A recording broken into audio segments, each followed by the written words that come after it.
So in case you hadn't heard, because this is the first video of mine you've ever clicked on, or you're subscribed yet still somehow missed it, I just released a video talking about the Jimmy Timmy Power Hour trilogy and what made it such a beloved crossover event that's still entertaining all these years later. As it happens, my original motivation for making that video actually extends from the main idea that I wanted to dive into with this video. See, ever since I made that Spongebob video, I've gotten major enjoyment out of making these big multi-hour video thrill rides talking about the entirety of a single video game franchise, and so I wanted to revitalize that idea again with more Nickelodeon properties. However, with Jimmy Neutron and Fairly Oddparents both having only 4 main video game titles to work with here, I had felt that videos on these separate shows just couldn't compare to the sheer multitude of attention that Spongebob got. And even though I don't think I'll ever come close to making another video as successful as the one I did on that porous sea sponge, I still wanted to give these other Nickelodeon properties justice in a long-form video.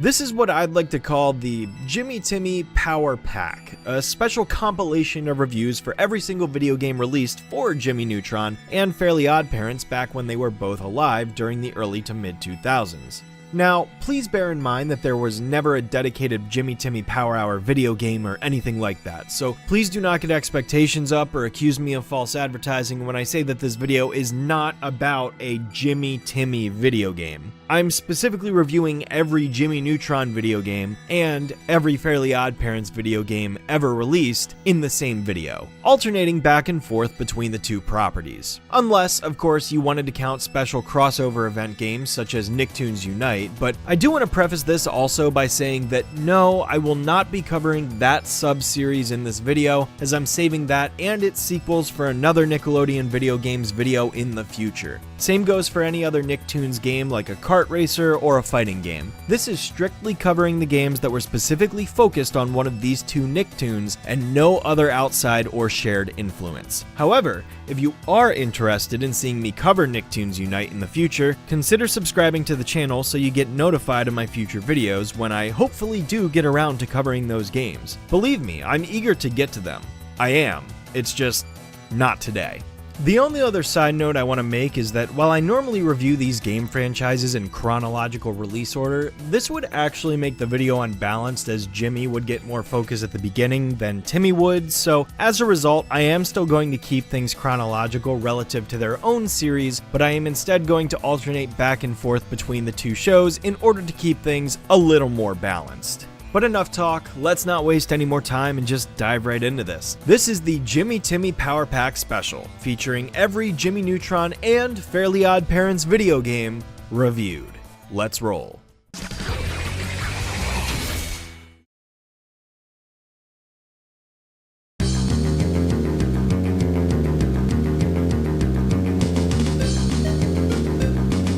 So here's a fun fact for you. Jimmy Neutron on the Game Boy Advance is actually tied for being one of the very first handheld video games I've ever owned. See, way back in the day, long ago when I was but a young child, my parents got me a Nintendo Game Boy Advance for my 6th birthday. Prior to that, my main exposure to video games was through our home personal computer. That's where my exposures to things like Sonic the Hedgehog and the Humongous Entertainment games occurred. As those of you may remember, I've produced videos covering both of those things on my channel before. Among the first 8 handheld games that I received was Jimmy Neutron Boy Genius, a title released in conjunction with the release of the film in theaters that ultimately led to a full-blown animated series developed by DNA Productions. Anticipate visual contact now.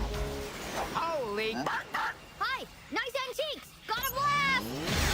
Also known for one of their earlier films, All of the Other Reindeer, a classic Christmas favorite of mine, even if it is a lesser-known film in today's age. But Nickelodeon was really banking on Jimmy Neutron to become one of their next big hits, as they not only greenlit the film and series at the same time, but they marketed the heck out of it too. I mean, Nickelodeon really seemed to invest in Jimmy, but it seems to have paid off for them, because between the film earning back over 3 times its budget in the box office, the series going on for 3 seasons, and earning a 3-part crossover event special, Jimmy was a pretty solid hit around the early to mid 2000s with kids, and I was one of those kids right there to see it. I didn't see the movie in theaters, but I can remember that my parents got it for me on DVD, and I was instantly enamored by it. I love the movie. All the wacky gadgets and gizmos, the whole sequence with Jimmy getting ready for school at the beginning of the film, seeing all the Retroland rides in action and then later to be used as spaceships. Oh, and the shorts that were included on the DVD, I used to love watching all those as a kid too. Play dead, Humphrey!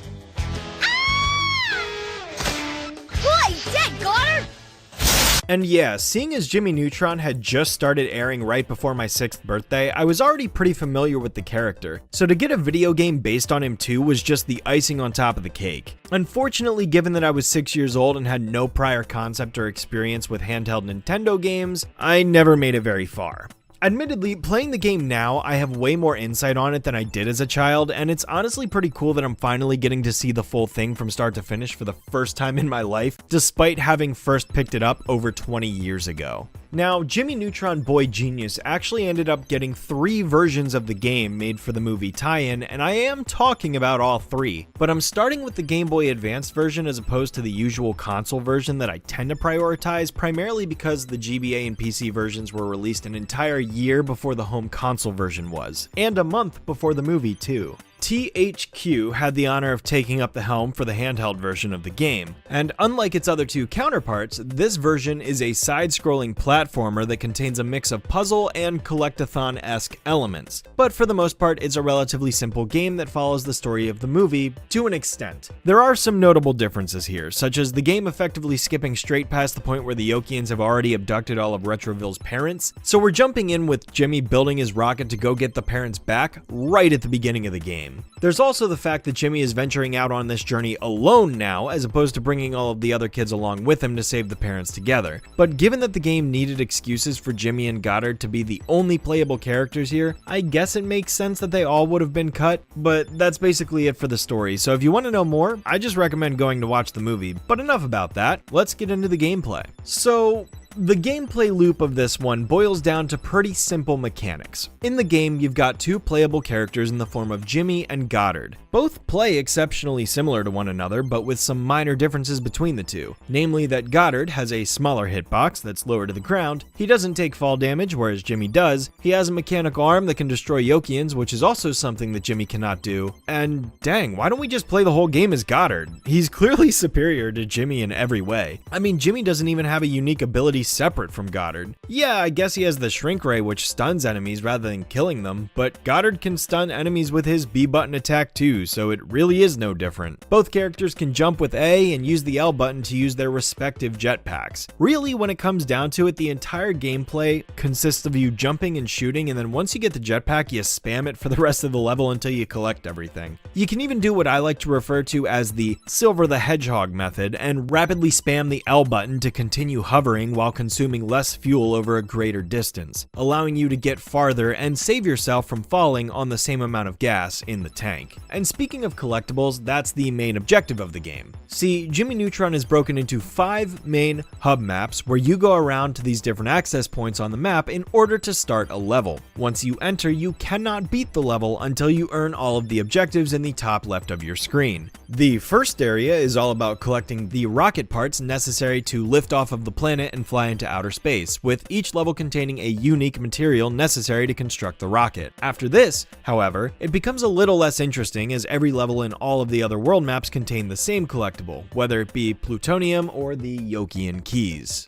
Like I said though, you are unable to beat a level until you find all of this main collectible in it, so you best scour every nook and cranny to find them all on your first go around. That's only the main collectible, however. There are more optional ones that allow you to gather them in order to 100% a stage. These range from diamonds to lollipops and ultimately just serve to give you the completion status, which I did manage to achieve. It is nice that the game gives you a counter and a percentage meter in the top corner so you can see how much of your main objective is left, as well as the total percentage of completion. That way you're not just aimlessly running around the level hoping you found everything, only to later be told on the completion screen whether or not you found everything in that level. That's nice. Truthfully though, I find this gameplay to get extremely repetitive rather quickly because every stage essentially devolves into you finding the jetpack fuel so you can just fly around everywhere, collect everything, and move on to the next one. The soundtrack seems to have some okay catchy tunes, but it also suffers from the problem some other games have in which the same song gets reused for every level in the world, so what would normally be a tolerable track quickly grinds your gears to the point you'd probably rather just play the game on mute. I also feel the need to criticize the grab direction of the ladders in this game because I swear there was this one level on the Yokian planet where you have to grab onto these ladders in order to climb up, and there were so many instances where I know Jimmy should have grabbed the ladder when I pressed the up button, and he instead just decided to drop straight down onto the floor and take fall damage against my own doing. I don't know what it was with this particular section, but as you can see, I made numerous attempts to climb these darn ladders, and for whatever reason the game just did not feel like giving it to me. And I assure you, I was pressing the up button here to grab on. It's just pixel precise, I guess. If Jimmy isn't perfectly over the top of the ladder, I guess he just won't grab it. Explains why every other ladder in the game is much wider. Also, I feel like there's a major oversight in this title because of the way ammo works. See, the attack button that serves as Jimmy's shrink ray and Goddard's Hadouken are ammo based, ergo you can only use said abilities when you've got the ammo for them. However, there are levels where you need a certain amount of ammo in the stages in order to break these blocks and get through, and,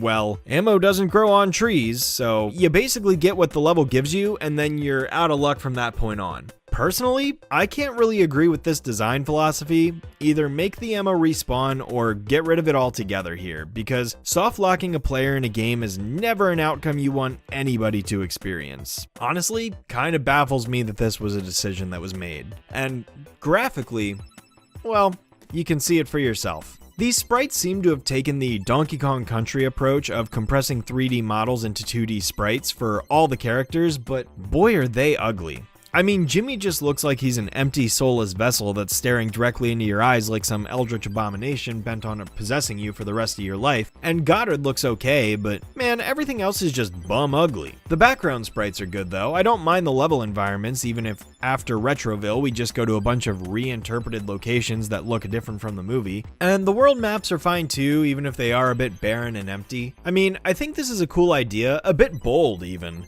but there's literally nothing to do here. Honestly, it would have been better if it had taken the Mario World approach and just had you travel along a set path or something, because with this ambitious design, it kind of makes you think there'd be things here to explore or find, but no, it's just a hub of levels and nothing else to do. At the very least, there are a few shoot 'em up levels sprinkled in between worlds that kind of mixes things up a bit, even if they don't last for very long, which is probably a good thing actually. The final boss is one of these two, which I guess makes sense considering there's hardly any combat in the platforming stages, but it wasn't very memorable to me. Overall, I guess my impressions of this game are just kind of underwhelmed. Playing this now as an adult, I realized that I really sucked as a kid because I used to think this was a super hard game, and then lo and behold, I beat the first world in like 15 minutes or something, which I could never get past when I was much younger. I guess you just sort of forget how inept you were when you were younger until you really get a direct comparison to yourself in the past, and for me, well, I guess video games are one of my best frame of references for judging myself. I don't see a lot of talk about this game online anywhere, but after reading some YouTube comments, I guess I wasn't the only person to find this game to be hard as a kid. Regardless, let's move on to the PC version of the game next, developed by a certain developer that might ring a bell if you've seen my Spongebob video.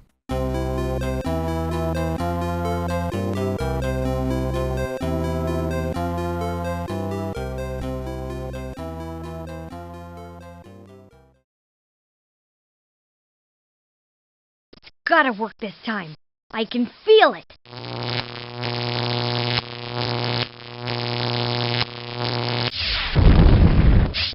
Oh, darn. I was looking forward to eating that apple. That's right, Aw Games is back once again. Man, it feels good to be playing a game by these guys once more. I loved the SpongeBob titles they did and have eagerly been awaiting for an excuse to return to another one of their projects. Thankfully, Nickelodeon contracted them to develop more games besides just SpongeBob stuff like Employee of the Month and the movie game. They also had them create a PC game that's entirely unique from both the console and held version of the Jimmy Neutron Boy Genius video game. This time around is a bit different from all of Aw's SpongeBob games, however, because here we do have a genuinely full-blown 3D game ahead of us. not just a point-and-click adventure. Now, granted, it does still have a linear narrative, but it is almost completely different from that of the GBA game and the movie. At the very least, the GBA version tried to adapt the film with various changes made, but this PC game has practically nothing to do with it outside of the Yokians being the primary antagonists. This time around, the story is that the Yokians are trying to kidnap Jimmy Neutron because he made some human noises. Okay, like, here's the thing. The plot of this game is kind of a Star Wars reference, with the Yokian commander obviously having a black helmet like Darth Vader, and his mentioning of things like feeling Jimmy's presence and the rebel base, because apparently there are rebels on Earth or something. I don't really understand the full context here. Point is that the plot of this game makes no sense. There really isn't much of a plot at all, actually. Essentially, this Yokian wants to kidnap Jimmy, and Jimmy eludes him, while the Yokians end up capturing other characters like Carl and Cindy, causing Jimmy to have to go and rescue them from their evil clutches, all the while completing miscellaneous side quests along the way. Cindy, it's great to hear that you've mastered your spelling words, but I need to rescue Carl from space. My therapist warned me about you, Jimmy. There are no such things as aliens. Oh no! There's the key, Jimmy! Hurry, Jimmy Neutron! You're our only hope! The main plot of this game really doesn't happen much. We get some cutscenes of the Yokian in the first third of the game until Jimmy gets captured, but then once he gets away on an escape pod, the rest of the game just follows Jimmy around as he completes various side quests until close to the end of the game. When it comes to the genre of Jimmy Neutron on PC, the best kind of descriptor I can give it is that it's basically a score-based collectathon game without the platforming components to the likes of Super Mario Sunshine or Banjo-Kazooie, or even Battle for Bikini Bottom for a Nickelodeon game comparison. No, instead, this game is mostly a fetch quest title where you're tasked with objectives in which you need to go here, do the thing, talk to the person, then go there, do the thing, talk to the person, lather, rinse, repeat, until the very end of the game. Think of it like the infamous Zelda fetch quest missions where you gotta get an item from someone, but in order to get that item from another NPC, you have to give them something else, and then it goes on and on for a huge chain of events. That one episode from Chowder where he has to trade with Chestnut is probably another applicable example if you want a comparison to the game structure. Take, for instance, Sheen's portion of the game. Hey, Jimmy, I threw a computer part into a small sewer inside the subway downtown.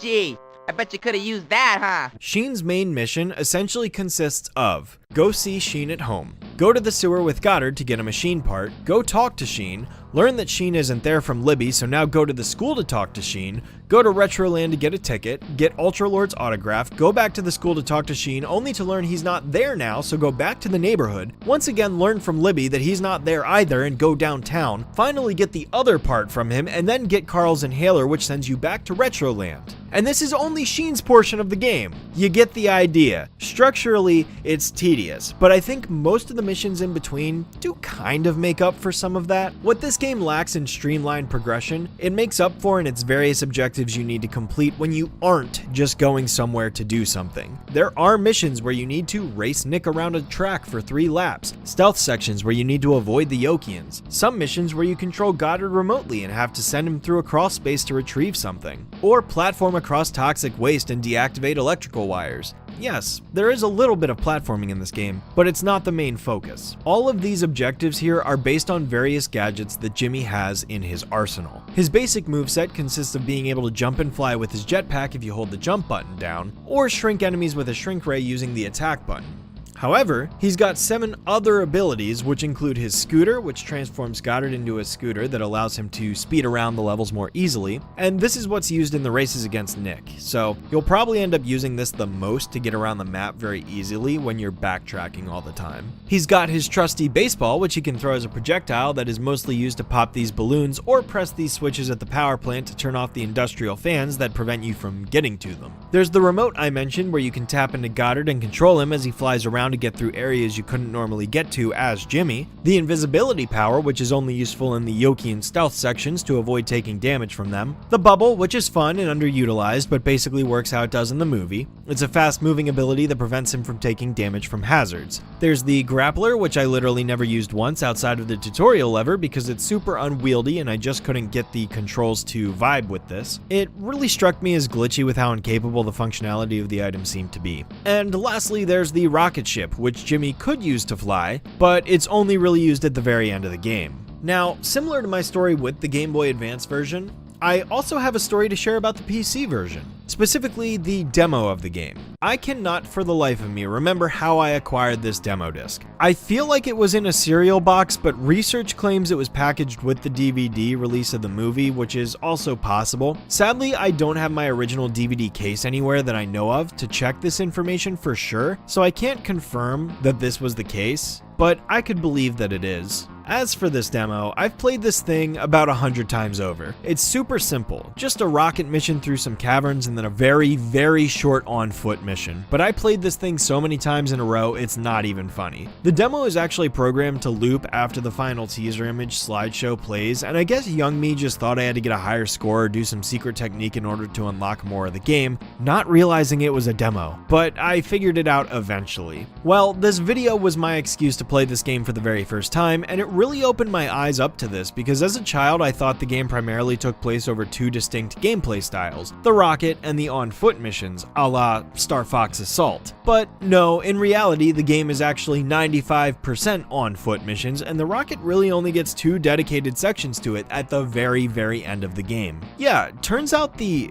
demo is for the second to last level, which came as a surprise to me because usually demos are based on the beginning of a game. But then again, seeing the rocket sections are pretty fun and the story barely involves the Yokians, it was a logical pick for them to go for this portion of the game for the demo, even if I feel that as a child I would have been misled completely if I had ever gotten the actual game on PC. And no offense to all, because I really do enjoy a lot of their games, but I think this is the glitchiest game I've played of theirs so far. This game really seems to not function well, and I don't know if that's a result of a rush job, the likely explanation, or if it was a lack of experience given that this was one of their very first titles, and a 3D one at that. I mean, graphically speaking, the game has aged horribly nowadays, but the low poly aesthetic has seriously been growing on me for the last 2 years.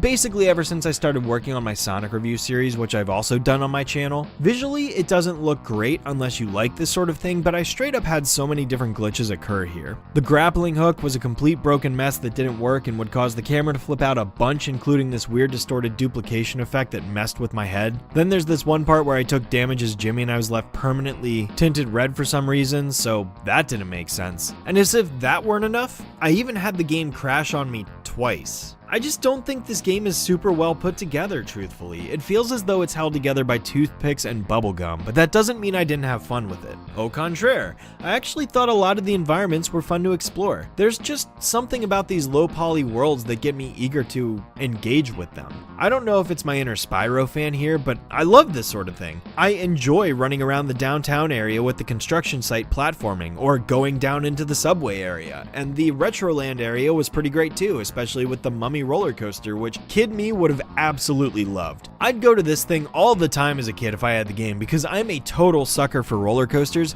and loved watching first-person videos of roller coasters both in real life and video games like Thrillville Off the Rails or Roller Coaster Tycoon 3 as a kid, so this would have been right up my alley. I mean, sure, looking at this environment now, you can clearly see the background is just a flat plane with an overhead texture on it, and it clearly ends if you look into the horizon, but back then this would have been the coolest thing to me. I would have loved this game, I just know kid me would have. Another cool thing that I briefly mentioned earlier is that this is a score-based game. You don't just have to follow the story. There are a bunch of optional objectives here you can complete to try and max out your score, whether it's collecting all of the red neutrons for massive point boosts, or the side collectibles such as the escaped science projects like the dinosaurs, the girl eater plants, and the Darwin goldfish running about. You can collect candy to put in candy jars in both Jimmy's garage and the bar in town, or flowers for Jimmy's mom. Sorry, I had to.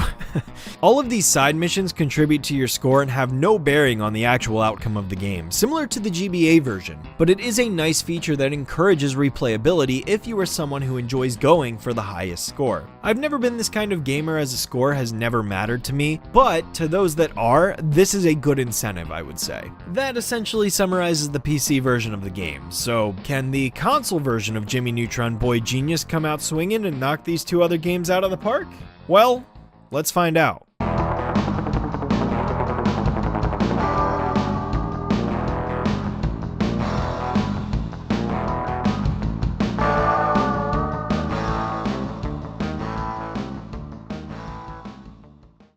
You all like it? Ooh.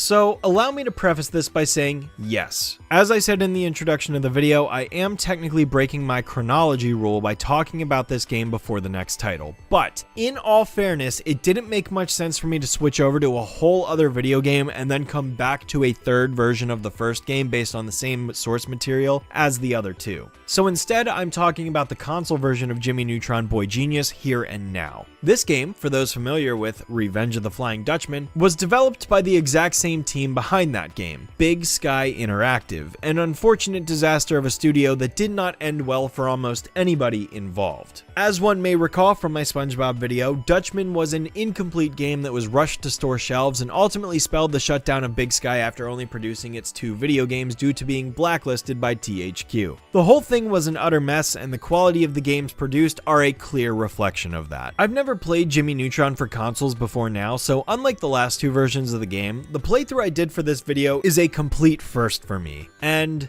yikes, yeah, it's just as bad as I expected it. In fact, this game is outright terrible. The creativity is barren, the worlds are lifeless. You want to talk about the bare minimum? This game is it. We're talking 5 total levels in the whole game. 5. And some of you may be thinking, well, you praise Sonic R despite only having 5 racetracks. Well, that's because Sonic R is a masterpiece of a video game. And by that I mean at least Sonic R is still fun despite its limited selection, and the music and extra game modes more than made up for it. Boy Genius for the GameCube though, this game is lacking in every sense of the word. Level 1 takes place in Retroland and features all the kids having fun. It's a pretty good choice for a first level in that you get to explore different environments. There's a minigame area themed around space, an Egyptian tomb that's oddly reminiscent of the sliding sequences from Battle for Bikini Bottom, although they control way worse. There's this really weird level themed after a Fantastic Voyage concept where you go inside this body area and there's all these teeth around. It's a little weird. Yeah, I mean, there's some variety in these areas, I will admit. The platforming level where you jump through this desert area has some cool lighting, even if the magic carpet riding is a bit finicky. The lava tomb level as well, that's pretty cool, but one criticism I have to give here is the soundtrack. Yeah, you know how in most of these kid-friendly platformers you'd usually expect some pretty catchy tunes, right? Something upbeat, or at the very least repetitive enough that you won't ever forget it, like the jellyfishing theme from Dutchman? Want to know what the soundtrack to this game sounds like?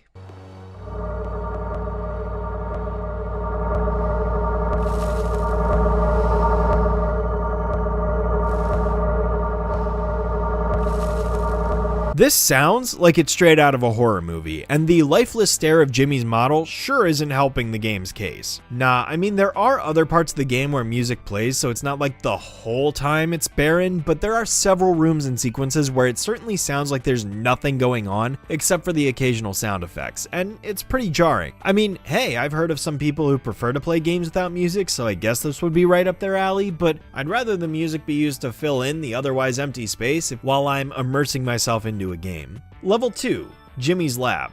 Basically, the Yokians kidnapped the parents overnight just like the movie, and now Jimmy has to go around his house killing Yokians so he can get the parts to build his rocket. This brings me to the second mechanic of the game, combat. The main controls for Jimmy here are simple. He jumps and he kicks. That's it.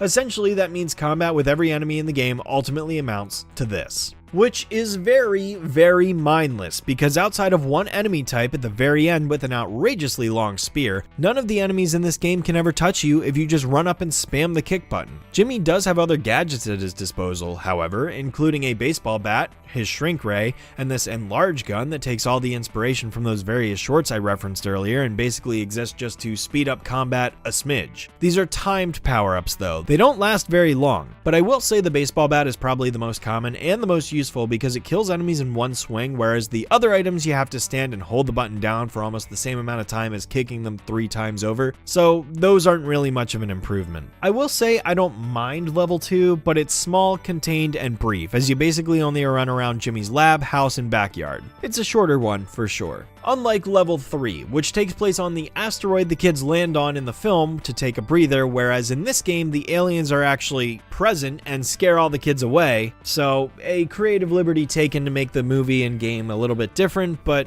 it's not a big deal. Anywho, this is a hide-and-go-seek stage like the previous one, except you have to find 5 kids, and this one will probably take you the longest of the 5 because it's the largest level from what I can tell. It contains one hub area at the start that you can then lead up to a giant sliding sequence which branches off into 2 different paths with some kids on the left and others on the right. Carl also has this side quest for him specifically where you need to get his glasses back for him first, but the alien that has them doesn't appear to spawn until after you talk to Carl and go back to the first room. So you basically have to do 2 laps in order to rescue him, plus the additional lap going the other direction. It's repetitive and almost feels backtracky, but it's overall fine enough, and honestly where I got most of the use out of Goddard. Similar to the PC version where Goddard turned into a scooter that you can ride on, he does the exact same thing here in this game, but the max speed on this version is pretty dang intense. He also has the ability to morph into a pogo stick that allows Jimmy to get way more height than his measly normal jump can achieve, and it makes platforming a lot easier thanks to the additional height and distance gained. That's all I really have to say about level 3 though. Level 4 kind of blends into level 3 as it seems to have a lot of the same asteroid assets as the previous level, but now you basically just have to get to the end and pick up the 3 rocket-fueled gas cans along the way. This time, Jimmy goes deeper into the asteroid mine through another sliding sequence and then a lackluster level of platforming through this mine that just isn't all that exciting to look at. I mean, there are some cool moments with the green goo and the steam vents, but for the most part this level just sort of meshes with the previous one. Level 5 and 6 also blend together in the same way that level 3 and 4 do. Level 5 as you rescue some of the parents and get into a fight with Ooblar, although his boss fight is pretty bland because it's just you killing the guards in the room, which defaults back to the same boring combat gameplay of using the bat to one-shot them followed by 3 kicks until they're all dead. Lather, rinse, repeat another time. And level 6 then basically as you climb up one more mining area, run around Poltra's Arena, go through some platforming sequence again, and run to the top of Poltra's Arena once more before ending in King Goobot's room, where you just have to throw these golden eggs at the 2 turrets he summons and then just hit him a 3rd time with the golden egg. And then just hit him a 3rd time with the golden egg. I said, and then just hit him a 3rd time with the golden egg.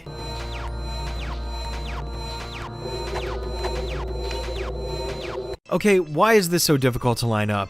This doesn't make any sense, and now the eggs break whenever they hit one of his projectiles? Come on. Well, at least the bullets always move in a pattern that will never hit Jimmy unless the player moves him into them, so that kind of cheeses it. These were the thoughts running through my head for a solid 10 minutes. I spent 10 straight minutes trying to hit this guy with this golden egg because, well, if you play a lot of video games, you'll learn that game logic would dictate that when it introduces a mechanic like throwing these eggs to defeat the boss's first wave, the game used that as a tutorial to teach you how the mechanic worked in an easy manner first, and now the game is going to throw a harder challenge at you using the same mechanic. But no, turns out instead, you just have to run up and hit him.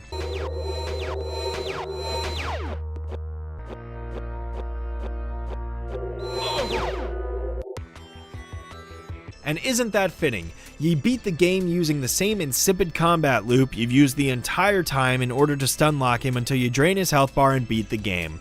Wow. I mean, for what it's worth, and you can probably tell from my tone of voice, I'm not really frustrated with this game. Like, yeah, it's true, it is a bad game, and I would not recommend this to anybody, but it's not frustratingly terrible. It's just tastelessly bad. It's spiritless, it's hollow, it's bland, just like the asteroid from level 4. I really can't get excited for this game, nor can I commend it for much of anything at all. Most of its ideas were done better in the PC version, and despite that game playing at a slower pace than this one, I enjoyed that game way more. And that isn't just nostalgia talking either. I mean, honestly, I haven't found any of these 3 titles to be all that invigorating, but at least the PC game had some level of charm to it that was considerably lacking in the other 2. One of my goals with videos like these is to hopefully come across some games that turn out to be underrated gems I'd never really experienced before, and can hopefully add to my replay list in the future. But alas, outside of a slim chance for the nostalgia hitting me again with the GBA or PC versions of this,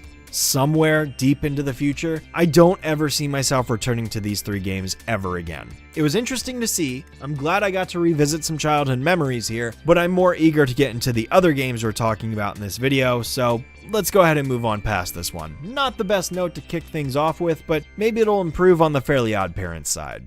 I love you guys. Oh, Jimmy, we don't like telling you no all the time. We only do what we do. Because you love me? Exactly. Let's go home, son.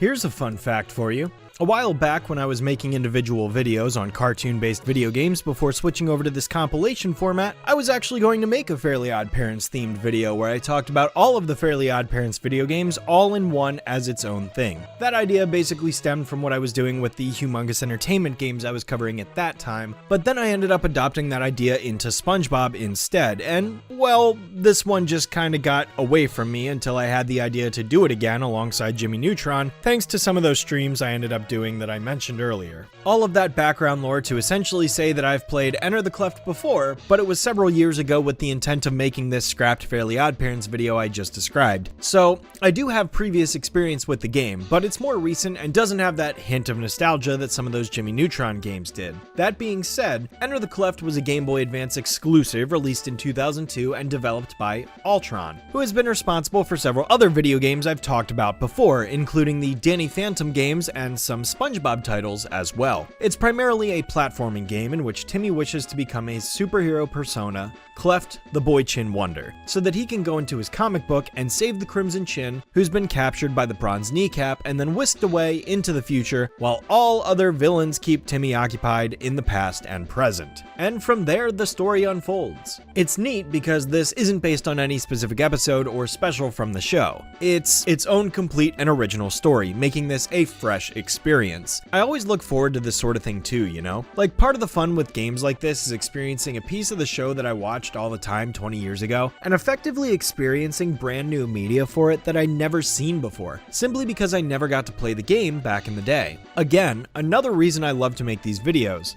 But I digress. Ever hear that saying that's gone around the internet about how there's basically only two kinds of platformers, Sonic or Mega Man? Well, Enter the Cleft is basically Mega Man, as it's primarily a platforming shooter game in which you don the Cleft costume and go on this quest to defeat Country Boy, Spatula Woman, and the Bronze Kneecap while rescuing the Crimson Chin along the way. Your primary moveset in the game consists of jumping and shooting, in which Cleft can blast enemies with his squirt gun projectile, although it's similar to Samus's starting power beam in the fact that its range is considerably short because it peters out pretty quickly, which is fine. I mean, I can work with that, but it's just one small thing to be aware of. The simple fact that some enemies can endure all three projectiles and immediately hit you back because there's a considerable delay between when Timmy can make his next burst attack means you are going to get hit by some of these dudes, so you need to play extra careful around them. I have a tendency to play recklessly when it comes to 2D platformers more than most other genres, but this one made me have to take a step back here and just plan accordingly so that I could survive, and I managed to do so for the most part. As long as you're patient with this one, you won't really run into too many issues. There are also various points throughout the game where you can find Cosmo and Wanda lurking around, and contacting them activates this shop where you can spend the wand collectibles littered throughout the stages on various items, including a baseball bat that can damage enemies and launch projectiles back at them, a megaphone, which is the longest range attack in the game and reaches across the entire screen, a gyrocopter that allows Timmy to basically fly, a skateboard that increases his movement speed and jump capabilities, and then of course he can recover health and extra lives as well. The only mechanic with this shop that I don't really like is that if you collect 100 wands, you automatically get an extra life, but in doing so, it actually consumes all 100, so you get dropped back down to the bottom at 0. It really sucks to have like 98 wands because sometimes getting into the shop to buy an item is actually a better alternative to just having your currency all be consumed in favor of one extra life that you don't get any say in the matter on. Kinda disappointing, that's a thing, I'm not gonna lie, but otherwise I do enjoy the upgrades because they come in handy and they're cool because you can store them in your inventory until you want to use them with the L and R buttons. There's also a fist power-up that one-shot kills all enemies, but this isn't a purchasable item that you can store. Instead, it's just a temporary upgrade. There's also a bubblegum item like this as well, and that one has a longer range and stuns enemies, but doesn't do any extra damage, so honestly I don't find it all that useful because the stun only helps on those select enemies that take more than 3 hits to kill. The others, it's effectively meaningless. As far as the levels are concerned, there's 20 total in the entire game, along with one secret level you can unlock by discovering the secret crown hidden in one of the levels of each world.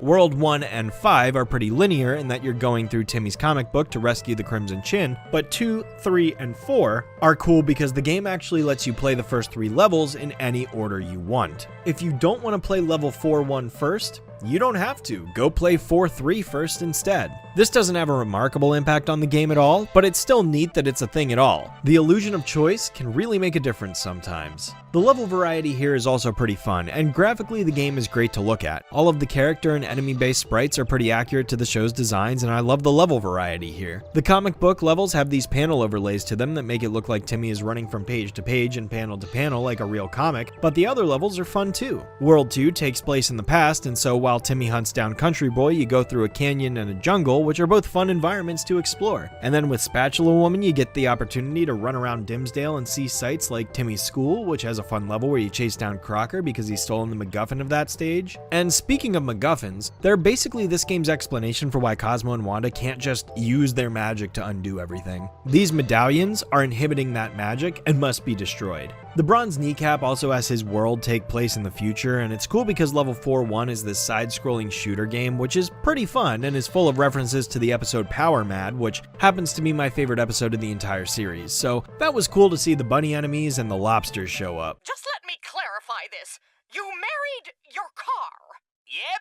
Now my kids get 17 miles to the gallon. The final boss is even against that robot Vicky monster. The other levels are also cool too, taking place in a futuristic setting, but 4-1 stood out to me pretty easily. The boss fights in this game, on the other hand, are pretty rough at first. You cannot War of Attrition these boss fights, unfortunately. They have way too much health in comparison to your measly 5 hits that there's almost no guarantee you'll beat them by simply attacking head on. You are expected to dodge and use the environments to your advantage, such as with Country Boy where you need to climb up this ladder, wait for him to pass you, drop down, hit him, and repeat. Given that he's the first boss, you would kind of expect a pattern like this to be simple. Later bosses, such as the Bronze Kneecap, require more attention to be paid to in the surroundings, but once you sort of figure out the patterns, they're pretty easy to take down too. But most importantly, remember that fist power-up I mentioned earlier? Some bosses actually contain the fist power-up in their fight arena. Get this thing at all costs. If you can get the fist item and have full health, you are practically guaranteed to defeat each boss by simply running up to them and spamming that weapon. I mean, look at how fast I took down Spatula Woman the second time here. It's insane. Also, yes, this game is guilty of reusing every boss twice, but in fairness, the environments are different, so I guess that makes up for it, at least a little bit. Even the final secret boss, Jorgen von Strangle, can be utterly decimated by this strategy.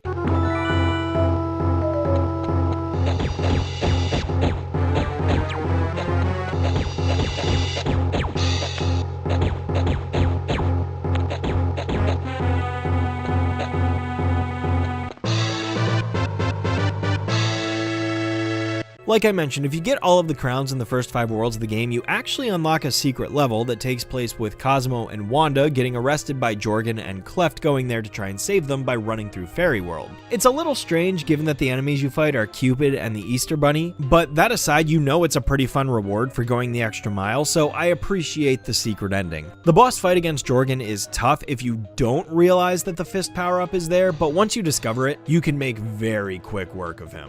And yeah, that about does it for what I have to say for Enter the Cleft. Honestly, like I said, it's a pretty mid-tier game. It ain't bad, and it warrants one playthrough if you're in the mood for a 2D platformer. It can be pretty difficult at times, so definitely play this one with a bit more caution, but overall, it was enjoyable.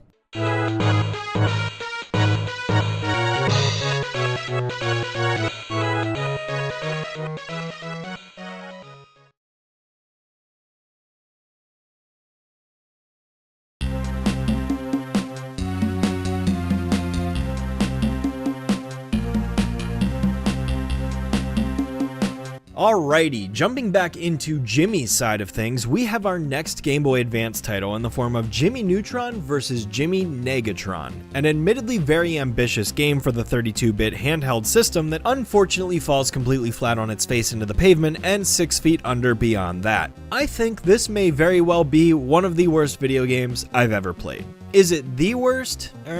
Okay, no, probably not the worst. I mean, this thing doesn't crash at least.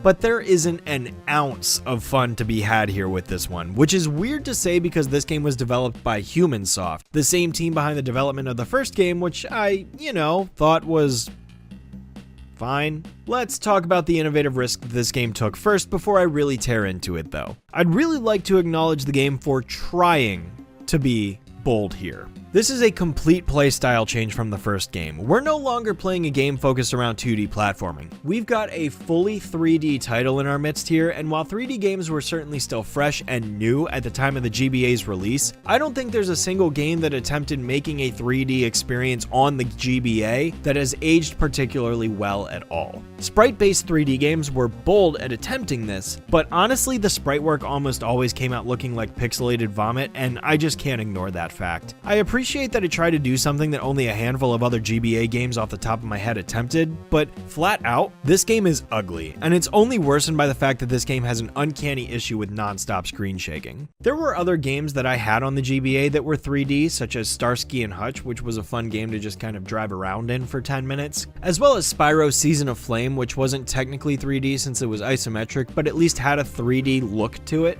But this game? I mean, look at this. How is this acceptable? How is anyone supposed to put up with the non-stop gyrating of the entire world map for the entire duration of the game? And again, the entire graphical fidelity, or lack thereof, is a sight for sore eyes. Couple that together with the fact that this game is incompetently balanced and barely stitched together, and you get one of the hardest, worst video games I've ever played. This is a children's game about Jimmy Neutron. It honestly should not be this hard, but it is. I was baffled right from the beginning of the game with its main menu, if you can even call it that. Basically, this screen consists of 3 sections: left for options and credits, middle for the main game, and right for multiplayer. Unfortunately, I'm not going to get to show off multiplayer, but navigating this screen is so obtuse that it just has me scratching my head. What was wrong with Goddard's menu from the previous title? Even when you get started with the gameplay, it just gets worse. Let's talk game mechanics, for instance. This is a 3D platforming game, in which you need to complete 3 levels from every world in order to progress, with every single level containing some sort of arbitrary objective for you to be able to complete. Collect 10 of this item, activate 10 of these devices, or worst of all, defeat 10 enemies. Oh no, it's not just a get to the end of the stage type game. That would be too fair and fun. No, you gotta go out of your way to find every single one of these 10 things in every single stage, and you cannot complete the level until you've done so, no matter how much of a pain it might be to complete. I realized that the previous game did this too, but it was far more manageable there. This time around,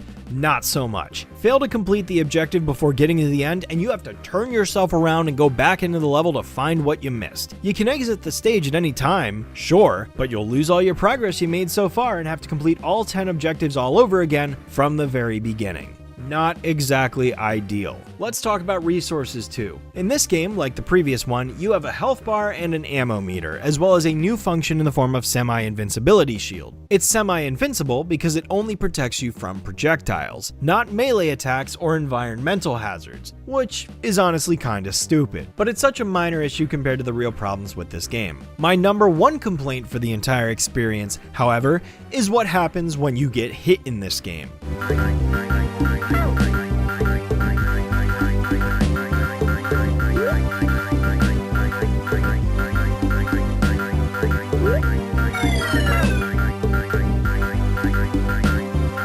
Yes, you get sent backwards every single time you take damage. This isn't a case where, oh, you died and lost a life, well, warp back to the beginning of the stage and or room. Oh no, this is after every single hit you take. And the best part is that this can stack.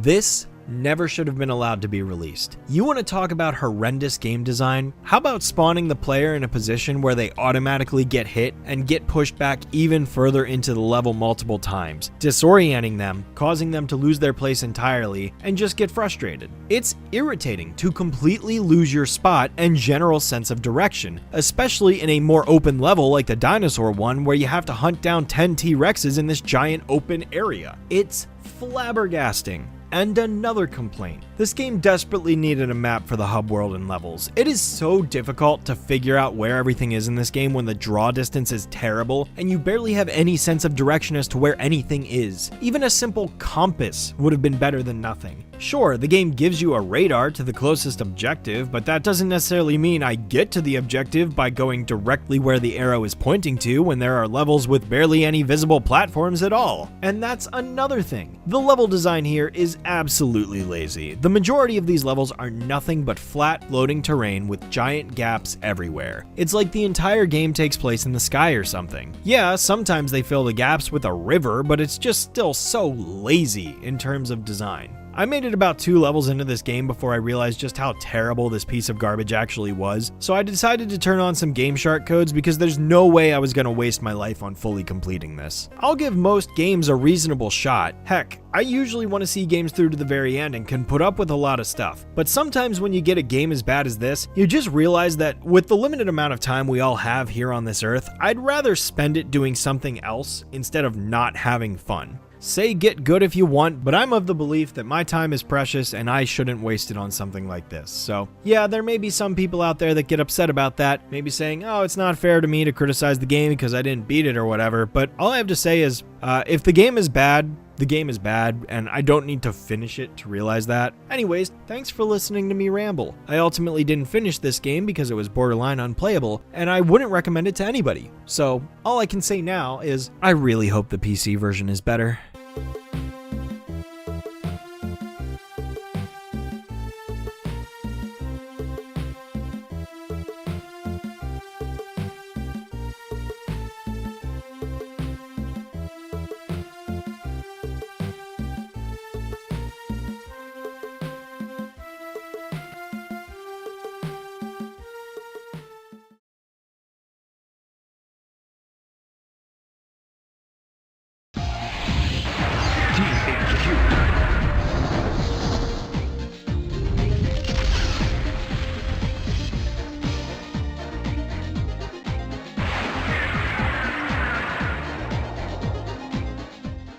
Okay, so the PC version is better. If you enjoyed Boy Genius for PC, you'll definitely enjoy Negatron for PC, as it's essentially just a sequel to the first game, but with some improvements. Same core mechanics, same graphical style, same everything really, making this review a whole lot easier for me since I only really need to talk about what's new here. That being said, the main changes to this game consist of things like the jetpack essentially being removed, the previous game's items and Goddard transformations being removed, and a whole lot of other assets getting reused in new ways along with some new ones as well. Jimmy's core movement is essentially just run and jump, but at various points in the game he does get to wield a water balloon gun which he can use to shoot robots and activate switches. Unfortunately, these only ever show up at designated areas though, so you don't get to run around with this gun at any point in the game outside of them, sadly. Not having the jetpack took some getting used to at first, but it makes complete sense why they removed it because it was a little overpowered before. Another compliment I have to give here is the level progression and overall world environments are much better compared to the previous title. Yes, the previous game's hub map does get reused during a time chase sequence with Negatron, in which you have to chase him around during Halloween, Christmas, and Independence Day, which was a neat little way to repurpose that map. Plus, it was a fun sequence that didn't overstay its welcome. But outside of that, and some downtown Retroville stuff, most of the other areas are completely new, seeing as there are no Yokians to be seen anywhere at all in this game. Negatron's underwater lab, the warehouse where you can build the submarine, the purple flirt factory, the mummy exhibit, the virtual reality areas, all completely original and more fleshed out than the previous game. I would outright just say this is the better game by a pretty considerable margin, honestly. Like, where the previous game mostly consisted of just some fetch quest stuff and occasional stealth sections, this game really has a set identity that it follows, with it primarily being a 3D platformer but featuring several vehicle-based levels as well. Gameplay elements from the first game, such as the rocket sequence, got repurposed several times here, even going so far as to lead to the introduction of other vehicles too, such as the Goddard hoverbike and the submarine, which thankfully my thalassophobia didn't kick in with this game's underwater level, luckily enough, so I appreciate that. In fact, I actually had some fun exploring it. Helps that I know this is a kid's game and not something intentionally terror-inducing like Subnautica, which I will never play. The hoverbike level was probably my favorite of the bunch, honestly. The whole stage was incredibly fun to zoom through, and I really wish the game had a second one. There's also a sliding level that absolutely puts the GameCube version of Boy Genius to shame. It's not perfect by any means, but way more fun as you get chased by this giant boulder behind you, and it doesn't control horribly to boot. Yes, the game still does consist of tank controls, but honestly, I got used to them very quickly, just like the first time, so it wasn't a glaring issue for me, but admittedly I do wish Jimmy controlled with a full 3D range in mind. Release the robot dog Goddard as well. Yes, of course. There. Are you happy now? Yes, yes, master. Command me again. Command me again. Okay, go play in the broom closet. At once, master. I didn't really get into the plot of the GBA version because it barely had a plot at all, but it's close enough to the PC version that I figured I'd just summarize the plot here instead. Basically, in this game, Jimmy accidentally warps himself to a parallel dimension where he switches places with his evil alter ego, Jimmy Negatron. Our hero then needs to go about this game finding his way back home and stopping him from destroying Retroville before it's too late. Run a scan on Retroville and check for abnormal conditions. Scanning. All right, Goddard. We'll see what Negatron's been up to. We haven't been gone long. How bad could it possibly be? Warning. Retroville normalcy level 45%. Uh-oh. Displaying trouble areas on screen. Thank you, Vox. Okay, boy. We have to get out there and put everything back to normal. And stop Negatron. Unlike the previous Jimmy Neutron game, as well as the next two we will be talking about, this is the only game that isn't based off of something else. It's a wholly original work from beginning to end, and that's pretty fun. Aw Games did a fine job crafting this story though. I mean, it isn't really all that deep and more so just serves as a basis to keep things moving from level to level with a consistent theme in mind. The first part of the game is all about Jimmy escaping Negatron's dimension and getting back to the Retroville Museum so he can stop him from taking over his dimension with his black flurp, a corrosive version of purple flurp that can apparently cause Cindy to become mind controlled and fall in love with Jimmy, while simultaneously causing Carl to grow to a tremendous size until Jimmy can blast him in the face with enough food to get him to shrink back down. Hey, Cindy, want some more flurp? Sure, Jimmy. You're the greatest, smartest boy I know. How about we do our homework together? Ugh.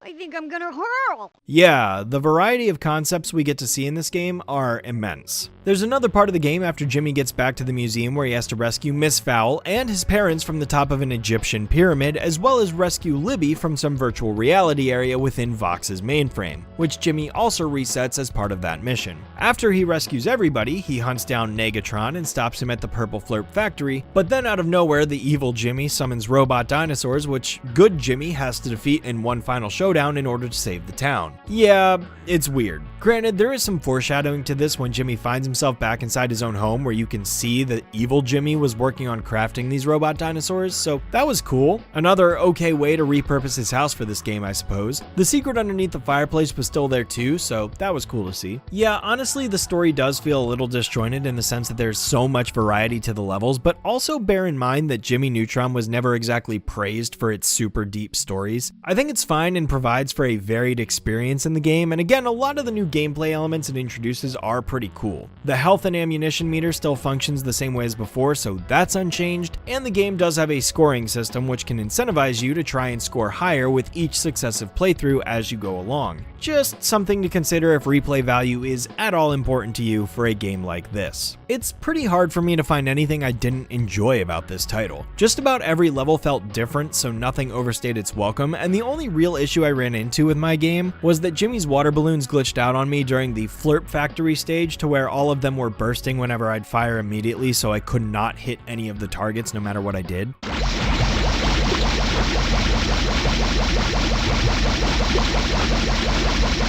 I will say it was a little annoying during this part because no matter what I tried, I couldn't seem to get the game to stop glitching, but given the research I've done and seeing other people play this game without that glitch occurring, I think there just must have been something wrong with my particular run. I don't know if it's because I was playing on controller or if it's a new version of Windows thing or something like that with compatibility mode, but eventually I figured I could jump over this rail, cause the screen to shake about as much as the GBA version, and then somehow randomly that would allow the water balloons to sometimes fire off at the cans of Flurp. Hey, do what you gotta do, I suppose. So far, this is probably my favorite game I've played for this video. Granted, that's not saying much because most of the competition hasn't exactly been stellar thus far, but it's ironic to me that the best and worst game of the video up to this point were just alternate versions of the same title. I'm eager to see if Timmy Turner's next game is able to win me over this one, though. Breakin' Rules is probably his most iconic video game, and I've been itching to see what it's all about, so let's take a look. Herman! Release me from this cage at once! Negative. You won't fool me this time, Neutron. The Herminator is too smart for you. What? No! It's me, you metal moron! Yeah, sure. That's a good one. Ha ha ha. Hasta la vista, Jimmy. Ah! Herman!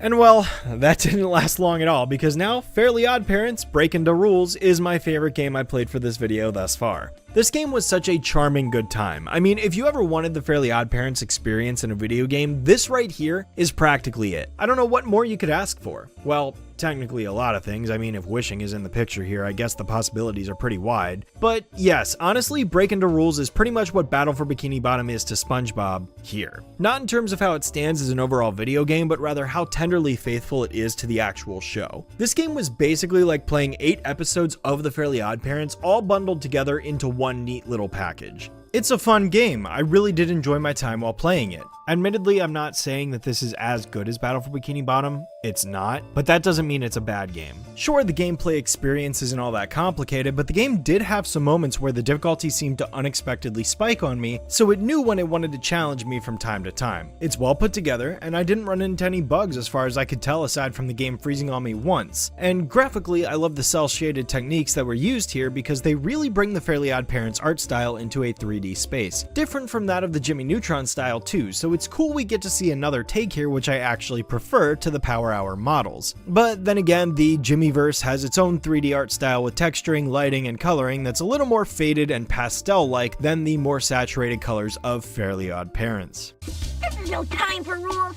I wish we wouldn't have to follow those stupid rules. You got it. I'm betting this isn't good news. I'm betting this is really great news, but not betting much. It says here that your wish broke the rules so badly that the next person to touch them will steal the wish power of the fairies stupid enough to grant such a silly wish. As far as the game's story and structure goes, basically Timmy Turner ends up wishing that his fairy godparents didn't have to follow the rules, so Cosmo poofs them away and into the hands of Vicky, who suddenly becomes magical without her knowing. After this happens, Cosmo, Wanda, and Timmy get sent to court where they're basically ordered to recover the rules, and they have 49.5 hours to do it. From there, the story kinda loses its overarching flow though because of the way the game's levels are organized. The game is comprised of 8 separate levels that each essentially represent an episode or episodes from the show, each taking place in their own space isolated from all the other stages. This isn't a linear game or even an implied linear game that encourages the player to go from one level to the next in a specific order, but rather it gives the player complete freedom to tackle levels in any order they want to an extent. And what I mean by that is that the game is open to the player, but not fully open right from the beginning. The game starts you off with 3 levels to choose from. A Badge Too Far, which is a level referencing both the Squirrely Scouts and Tamantha, the episode where Timmy wishes he was a girl, the Vicky Virus, based on my favorite episode of the series, Power Mad, and Chinless Blunder, based on the Crimson Chin and the comic book universe that surrounds it. Each of these 3 levels focus on a different aspect of gameplay to get the player started with the overall experience of the game. For example, A Badge Too Far has Timmy running around doing some stealth missions as he tries to rescue the other Squirrely Scouts from being captured by the Cream Puffs. Vicky Virus absolutely leans into the video gamey aspect of Power Mad and has Timmy platforming left and right, shooting at enemies. There's one sequence where you can even play as AJ and drive this hovercraft that was pretty cool. Yeah, this was also my favorite level of the game, go figure. And then lastly, the Chinless Blunder episode has you partaking in minigame-esque boss fights as you defeat each villain that Timmy comes across and restore the Crimson Chin superpowers along the way. The core gameplay elements here aren't necessarily one specific genre the entire way through. Honestly, this game is a mixture or assortment of different ideas that all just culminate in a fairly Oddparents setting. I guess out of any genre it would be considered a collectathon. It really warrants that classification is because in order to progress through the levels of the game, Timmy needs to collect 4 Crimson Chin cards in every level to unlock the final boss fight, and 5 wish stars within each segment in order to progress to the next one. Every time he does, he can stand on one of these context-sensitive panels and make a wish, since the excuse for the game and why he can't just wish all the time is because Jorgen confiscated the fairies' wands and replaced them with training wands that need to be charged up in between every wish. Cosmo and Wanda, you have been accused of losing your copy of The Rules. How do you plead? I'll plead backwards. Silence! Basically, it's a plot device that encourages ludonarrative harmony between gameplay and story. If you can ignore the blatant fact that by Jorgen inherently taking away their wands, he's only made it more difficult for them to recover the rules, which is entirely counterproductive to the fact that they need to recover them before Vicky can do anything bad. Yeah, didn't really think that one through. I wish the Crimson Chin became completely useless, and I wish you were trapped in his world so you could see just how pathetic comic books really are. Uh-oh, this doesn't look good. Oh no, Vicky's wish is already coming true. The Crimson Chin is useless in this issue. Luckily, the second half of her wish hasn't worked. Maybe I should keep my mouth shut. Some of the wishes that Timmy makes in these levels are just a means to progress forward, but other times you get cool abilities like a temporary flight power-up, or a Crash Nebula gun, or a bulldozer to push some ice blocks, so those can be fun for a little breather section. Another detail I like about each level is that Timmy gets a unique outfit or two for every one, like his Power Mad suit or Cleft the Boy Chin Wonder outfits. That really livens up the levels, quite a lot actually. It's a nice cosmetic change that fits the theme of the episode you're playing through, and I can appreciate the devs going in and adding that extra touch here. It's a small detail that just slightly enhances the experience, so I can't complain about that, and the best part is, you don't have to pay for any of this. Speaking of the levels, like I said, the game makes 3 of them available to you at the start, but as you progress through the game, you unlock more of them to choose from, such as Mini Timmy, based on the episode where Timmy shrinks down, although this time instead of it being a fantastic voyage, it's just fighting the germs in his bathtub drain and later the bathtub itself. Time Warped is partially based on the King Arthur episode, although that only contributes to 1/3 of the stage. Basically, Timmy has to fix history with this one, since Vicky wishes she was correct about the historical question she was supposed to answer on her homework. Oh, and I forgot to mention that most of the levels in this game are always introduced with that premise of Vicky being able to wish for things to happen, such as her being correct about history, or wishing Timmy would clean every nook and cranny of the bathtub, fitting to that idea that she's magical right now, and Timmy needs to be careful and make sure she doesn't accidentally wish for something catastrophic. Instead, she ends up wishing that the pyramids were cube-shaped instead of triangular, and so Timmy goes back to ancient times and shows the Egyptians that the pyramid shape is better. The last third of that level takes place in Greece and is also a nice location. The stealth mechanics that were introduced in the Squirrely Scout level show up again here, albeit in a slightly different manner. That's the detail I really appreciate most about this game and why I compared it to Battle for Bikini Bottom earlier. Breakin' the Rules really does incorporate a lot of facets of the show into the experience, so if you enjoyed watching it on TV, you are bound to see all sorts of references and in-jokes that are related to it. That faithfulness is ever present here, so fans of the show won't be disappointed. Another level, Crash Landing, is centered around Timmy confronting the Yugopotamians, while A Dog's Life is loosely based on the Dog's Day Afternoon episode and features Timmy being turned into a dog and running around a shopping mall to avoid Tootie. The only level in the game that I really had an issue with was Bad Luck 101, and even then it was only a small portion of the level. This stage primarily takes place in Timmy's school and has him running through avoiding bad luck situations such as walking under a ladder and getting blasted with a wrecking ball.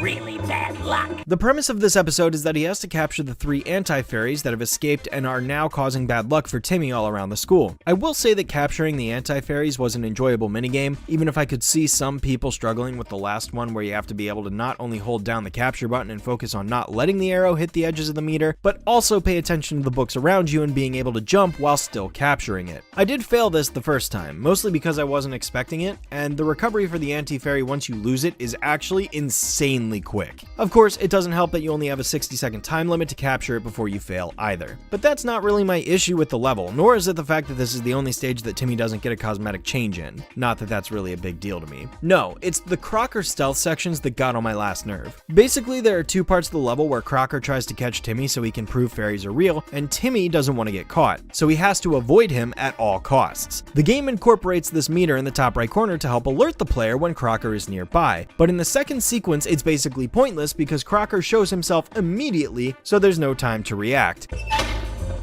Hello? And what's even dumber is if you walk forwards into a sequence that triggers him and then attempt to double back and get out of view, this happens. And now to rule the world!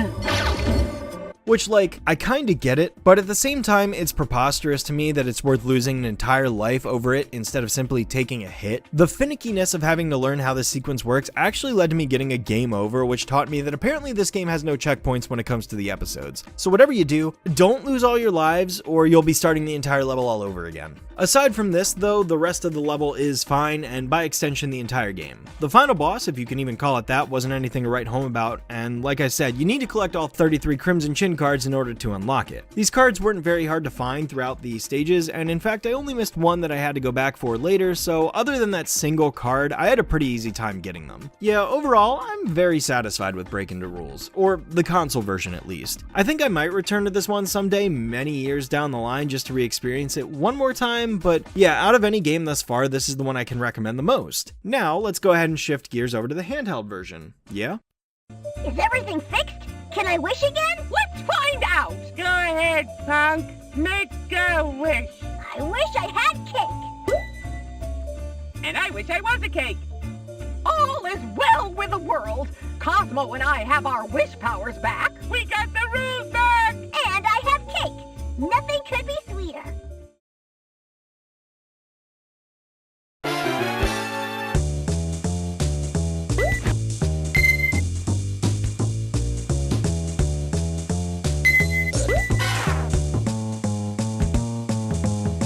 So, the Game Boy Advance version of Breakin' Da Rules takes a slightly different approach. Unlike the console game, whose plot was centered around Vicky confiscating the rules while she was awake and thus being broken down into numerous episodes, this game's storyline is a bit different. This time around, it appears that a few anti-fairies, namely Anti-Cosmo and Anti-Wanda, had broken out of their containment and stolen the rules, whereupon they stumble across Vicky asleep on Timmy's couch. They're immediately able to sense the sheer vile ickiness of this person as a human being and latch onto her dreams, using them as a conduit to propel their anti-magic and cause chaos and destruction. Thus, it's up to Timmy, Cosmo, and Wanda to put a stop to it, but only after Jorgen takes away most of their magic and demotes them to third-class fairies. Again, it's kind of silly for them to essentially depower Cosmo and Wanda here, considering that's only making it more difficult for them to get the rules back from the fully powered anti-fairies. But hey, it's a video game, so they gotta justify why they can't just wish everything back to normal, I guess. Anyways, Timmy gets armed with this anti-magic gun and proceeds to traverse across 4 levels with 4 acts each in order to get the rules back and put a stop to all of this. And when he inevitably does, the anti-fairies are captured, Vicky wakes up, and all goes back to normal. Gameplay-wise, this is a much different game from the console version. Here, the handheld title is primarily a side-scrolling bullet-dodging shooter game in which you need to avoid taking hits and defeating all the enemies you possibly can while collecting coins along the way. You can move left or right on screen and jump for movement options, you can shoot with the B button, and then the L and R buttons provide Timmy with additional abilities he can use at the cost of some coins that he picked up along the way. Said abilities include a more powerful lob attack that launches a larger projectile in a short-ranged arc at the opponent, and the ability to turn into Cosmo Cosmo or Wanda, granting temporary invincibility as they fly around shooting lasers from their wand and instantly defeating enemies in one hit. It's pretty much the superior ability in every way here, but noteworthy because this action is only available in the odd-numbered stages, specifically 1 and 3. For stages 2 and 4, this attack is instead replaced with a GoldenEye satellite attack that costs more but acts as an instant screen nuke after Cosmo rains down with his giant laser beam to incinerate everything on screen all at once. And personally, while this attack is cool, the transformation power is ultimately better for beating the game and defeating more enemies, I would say, so I kind of prefer the other one. There are no lives in this game. Instead, Timmy's just got 1 life represented by a 10-hit health pool, tracked on the HUD by the crown icon up here. As you run through each level, your health will always default back to 10 hits every time, so you never have to worry about carrying your health across levels. But should you lose all your hit points, you have to start the entire stage all over again with no checkpoints. So that is the downside to what otherwise seems like a pretty easy game. And granted, it is easy if you take your time. This game strongly encourages precise positioning and attack planning rather than randomly meandering and dodging without thinking. It's not quite a traditional bullet hell game, but it invokes a lesser feeling of one because this game can get pretty chaotic at times with the sheer number of enemies and attacks you have to dodge on screen. Given that this is a Game Boy Advance game, there also isn't a whole lot of room to work with here either. Coupled with the fact that for some reason this game does that screen locking thing some games like to do, like original Super Mario Bros., where once you move forward enough left or right, the screen locks and you can't go backwards, meaning you're only ever really going to be moving around in this portion of the screen at any given time to dodge attacks without continuing to move forward. Aside from the mandatory sections of each level, that is, where the game locks you in place until you can fully clear out an ambush. I'm not the biggest fan of this design choice personally. I don't really see a reason why you couldn't be allowed to move backwards, but oh well, it's just gonna be that way, I guess. Still, as long as you play this game carefully, you shouldn't have too much difficulty with it, although I will say that the bosses can be a bit tricky on your first time playing through the game. The crocodile in the sewer feels like it takes forever to defeat, and the anglerfish isn't much better, plus also I hate underwater levels. By the 3rd and 4th bosses though, I pretty much figured out how the game expects you to adapt fighting them, so at that point I had a much easier time. Plus, it helps that as you progress through the game, Timmy's main weapon of choice ends up getting upgrades as you go along, turning from your basic pea shooter to a spread shot and later a longer laser attack that seems to do more damage. And I don't know if the boss's health bars in the later stages were increased to stay proportional with Timmy's damage output or not, or if they were kept the same for all 4 bosses, which would explain why the first boss takes so long to kill. The sprite work of this game is pretty great all around, I have to say. It looks visually appealing and accurate to the show. The environments were varied and fun to roam around in, ranging from the sewers to underwater areas to the desert and eventually outer space. Very video gamey in that regard. I dig the fact that Timmy gets different outfits as the game goes along too. Makes it sort of fun as he runs around with a bowl on his head or in his Crash Nebula outfit. You're also ranked at the end of each level on what I presume to be the number of coins you collected during the stage on a scale of A, B, or C. I wasn't able to figure out if this ranking had an overall impact on any part of the game or if it might just be bragging rights. Either way, I scored an A on all 4 worlds, so I assume I got the highest score anyways, but I wanted to throw it out there regardless because it was worth noting. Yeah, overall I can say that the handheld version of Breakin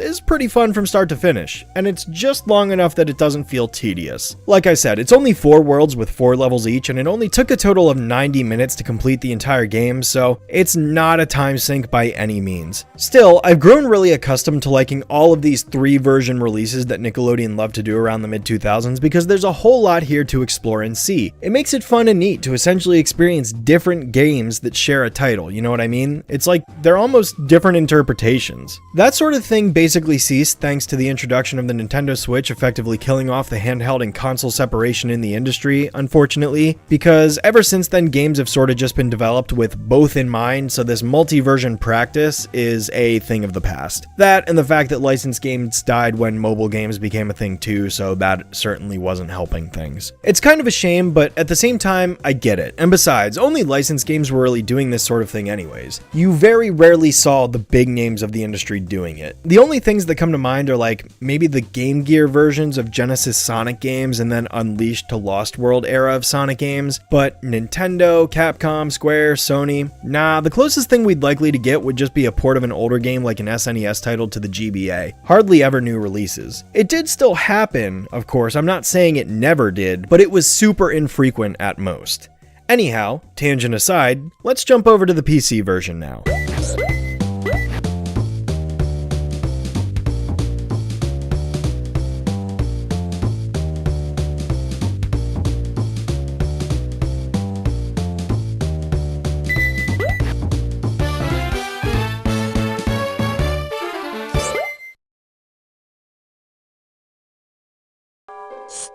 books. Stupid homework, stupid school. That's the spirit, Timmy. We don't need no education. We don't need no thought control. Cosmo! I mean, go school. Hooray for learning.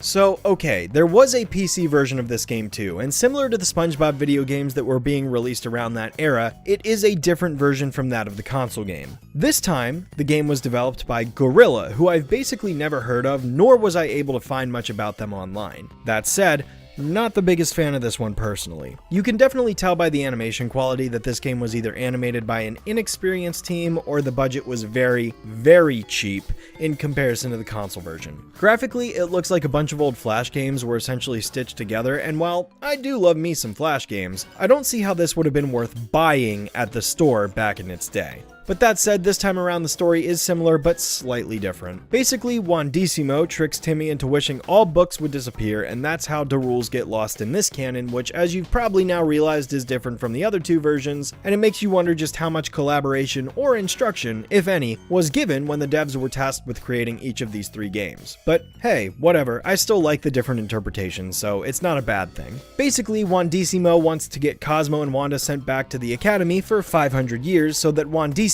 can use that time to win Wanda's heart over, and Timmy has to put a stop to that by getting the rules back. Now, I'll be honest, I spent hours, probably a good 4 or so, doing everything I could to get this game to run on my PC. I tried setting it up and installing 3 different versions of Windows on 3 different emulators, and none of them worked, so ultimately I had to call it quits when trying to play the game myself, and unfortunately, as such, I pulled this footage off of YouTube from this channel here. This game is basically just a mix of common game genres: platformer, shooter, on rails, and so on. The commonality between all the stages in this game is that you dodge obstacles and collect magic dust in order to track down to rules in every single level. Each stage is themed after a different setting, from the inside of Vicky's nose to deep underwater to a sewer. The levels are pretty short and don't take too long to beat. I mean, the footage here shows the entire game beaten in about 45 minutes, so like, that already tells me this isn't a very long-lasting game. Heck, the GBA version lasted twice as long as this, and if that's happening, then it's very likely the PC version isn't nearly as great. Review scores certainly seem to reflect this too, and I'm not inclined to disagree. This wasn't a very impactful game at all in my eyes, and I really don't think that me playing it would change my mind on where I stand, just based on watching the footage here, so I don't really feel the need to stay on this topic any longer. It exists, but honestly, it can probably be forgotten about in favor of the other 2 versions of the game, and sadly, we're not missing much with this one here.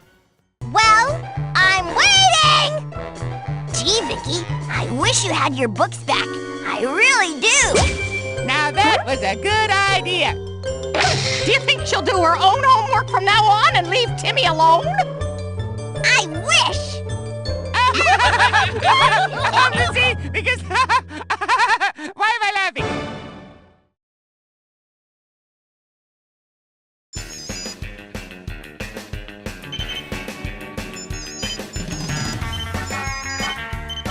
So the last 2 Jimmy Neutron titles we're going to be talking about in this video are both centered around 2 TV movies that the series had as an attempt for Nickelodeon to cash in on the specials with a fully fledged video game tie-in. The first one here being based on Jet Fusion from season 2 of the series. I won't be giving a full review of the special itself here, but I will at least say that I rewatched it again just to gain some context for this video game after not having seen the actual special in what was probably a solid almost 20 years. Truthfully, I'd forgotten a lot of it. In fact, the only bits I remembered were at the very end where Carl rides a llama and Sheen puts his foot behind his neck. Overall, the special is pretty enjoyable, I would say. It has a fun action in it, and I love the premise of it being a James Bond parody with Professor Calamitous being the big bad who ends up coming really close to succeeding this time around, but man, I did not realize how, titillating the show got around Beautiful Gorgeous.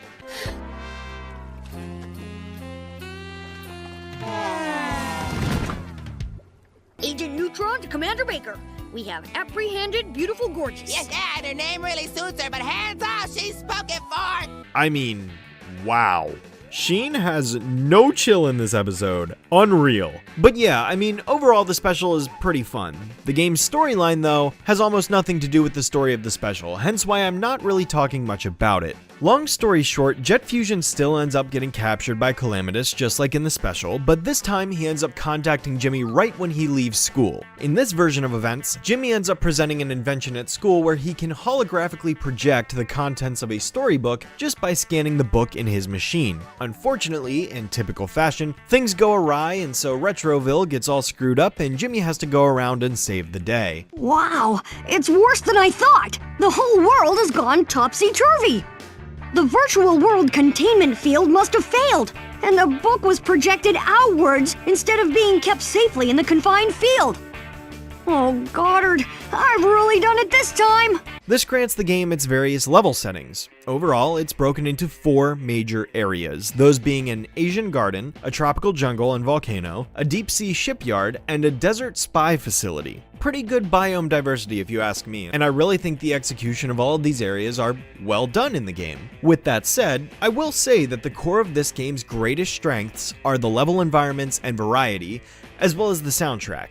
Man, this game has a great soundtrack, I won't lie. I seriously love all the songs in this game because they fit the spy and level premises so well that they just enhance the experience all around. I truly had a blast running around the Japanese garden while avoiding ninjas and solving puzzles. Running through the jungle was fun, as was the shipyard. And yes, this game did have an underwater submarine level, but thankfully it wasn't too bad despite my thalassophobia kicking in just a little bit, so that wasn't great, but I persevered. Helps knowing this is a Jimmy Neutron game, so it wasn't really going to be going for an unsettling survival aesthetic as much. There's also a sequence where you actually hop on Goddard and get to hoverboard through this desert canyon race course, which is really cool. I had a lot of fun doing this. Even the final area was pretty engaging to run around in, so if you're looking for a fun 3D platformer with great level environments, this is definitely a winner in that regard. As you would expect with a Jimmy Neutron platformer, there are various points throughout the game where Jimmy unlocks a bunch of different inventions that he can use to his advantage as you progress through the levels. And the game tries to spice things up by incorporating various minigames, such as the instance in the volcano level where you have to avoid this dragon as Goddard, or the rhythm game, which I'm not a fan of. But it's there, which is interesting. Hi, I'm Jimmy Neutron. You dare to approach me, little man? I am the 3-time All-Star Sumo Champion, and you dare to approach me?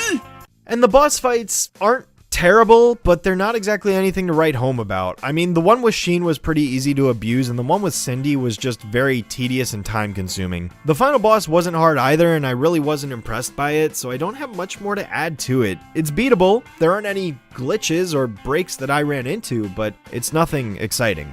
I also really enjoyed a lot of the vehicle missions where you got to drive around in this go-kart or navigate with this hovercraft in the jungle area. A lot of the vehicle controls in this game were pretty solid, so they made a lot of these breaks in between platforming a lot more enjoyable. And Jimmy's control on foot is also really great too. I really can't complain about them much at all. I also like that Jet Fusion actually interacts with Jimmy throughout various points in the levels to make things feel as though you're progressing throughout it. This game doesn't just isolate plot progression to the beginning and ending of levels, and there's actually some dialogue and context provided in between as you get to various landmarks and points in the game. However, I need to follow up the good with the bad, and I have some very harsh bad that I have to get off my chest. Man, I really wanted to enjoy this game. I went into this one with a relatively optimistic mindset, you know? This is a game developed by Chrome, the same team that created Ty the Tasmanian Tiger, which I've only played the first game at the time of this video's production, but I really enjoyed it when I played it for the first time back in 2020. Yeah, it wasn't perfect, but it was a solid experience. So I had really high hopes here. I thought this was going to be a fun 3D platformer with collectathon elements just like Ty, and on the surface, that is exactly what you're getting with Jimmy Neutron Jet Fusion. I had hope, it had promise, but man, was playing this game one of the most miserable experiences I've ever had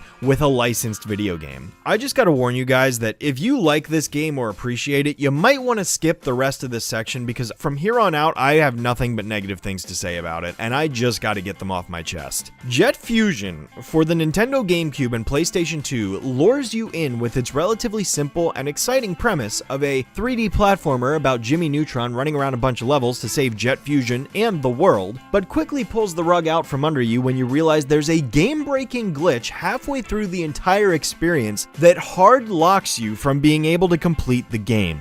That's right, hard locks you. I cannot honestly say that I've ever run into a video game where I've experienced this before. Mostly because I don't ever seek out the worst of the worst games out there. Like, sure, I've experienced plenty of soft locks. They happen in games from time to time where maybe an NPC doesn't respond to a quest or a certain objective doesn't load, so you have to either die or restart the console and beat the level all over again. But, you know, when that happens, at least you can carry on. At least you can reset the stage and try again. It's not like you have to start the entire save file all over and hope that you don't make the same mistake you made the first time, unbeknownst to you that you were making it. Jimmy Neutron Jet Fusion offers no such resolution. In the volcano level of the game, you come across this door that will only open if you've beaten the previous area's boss fight. When I played this level for the first time, I unlocked the door, no problem. But I ran into an issue. I was missing one of the objectives for the level that I needed in order to complete it, so I had to turn around and go get it. Well, during the attempt to acquire it, I ended up dying because the level was so incredibly dark that it was difficult to see where the platforms were while I was trying to navigate through. But no big deal. I just reloaded and got the objective in another attempt. Then I made my way back to the door.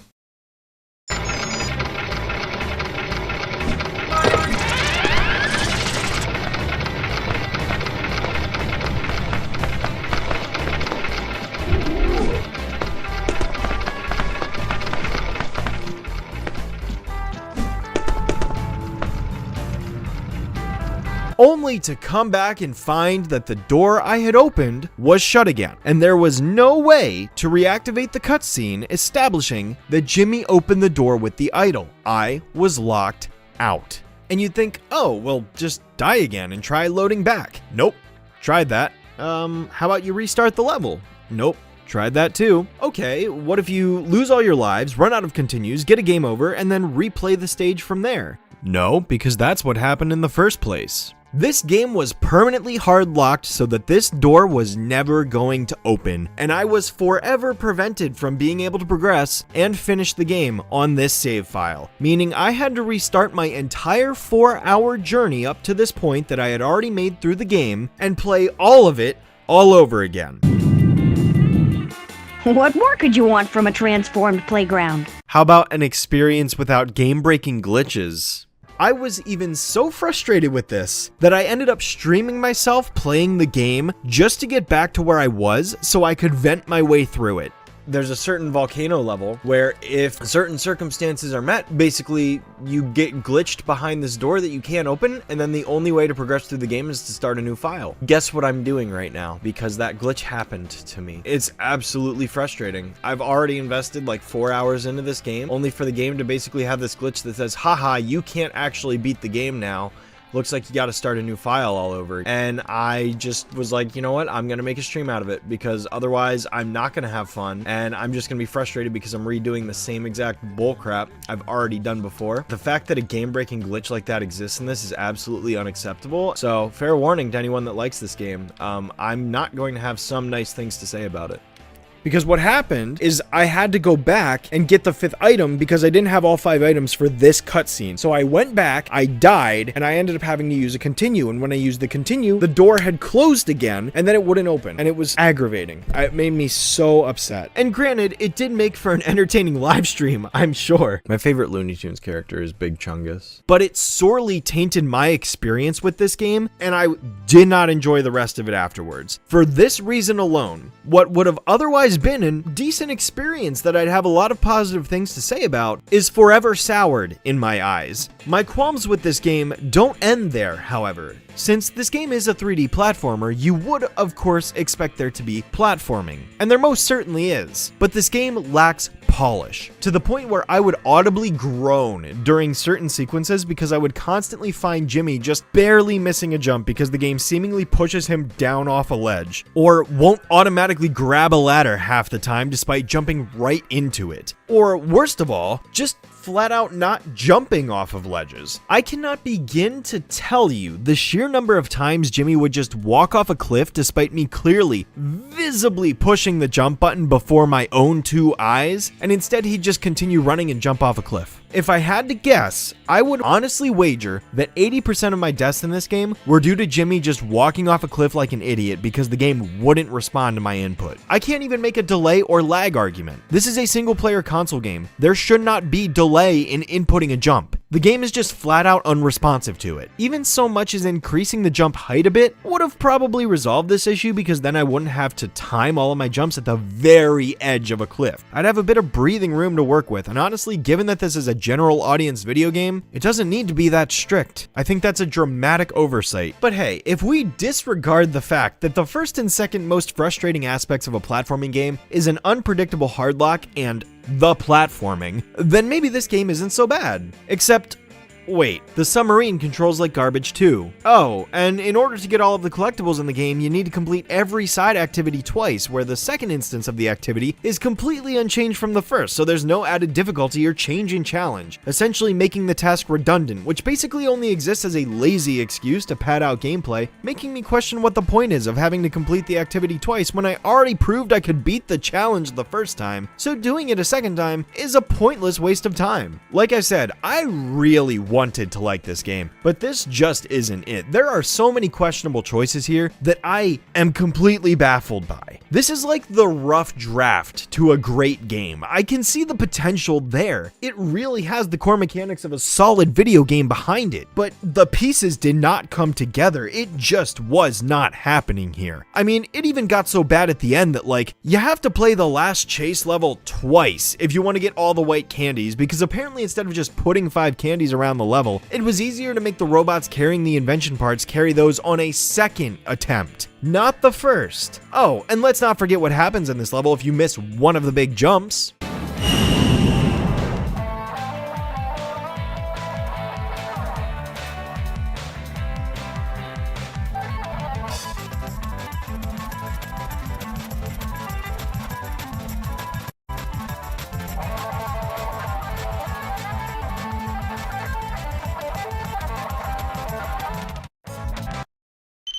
Yep, I think that speaks for itself. But you know what's even better? It happened to me twice.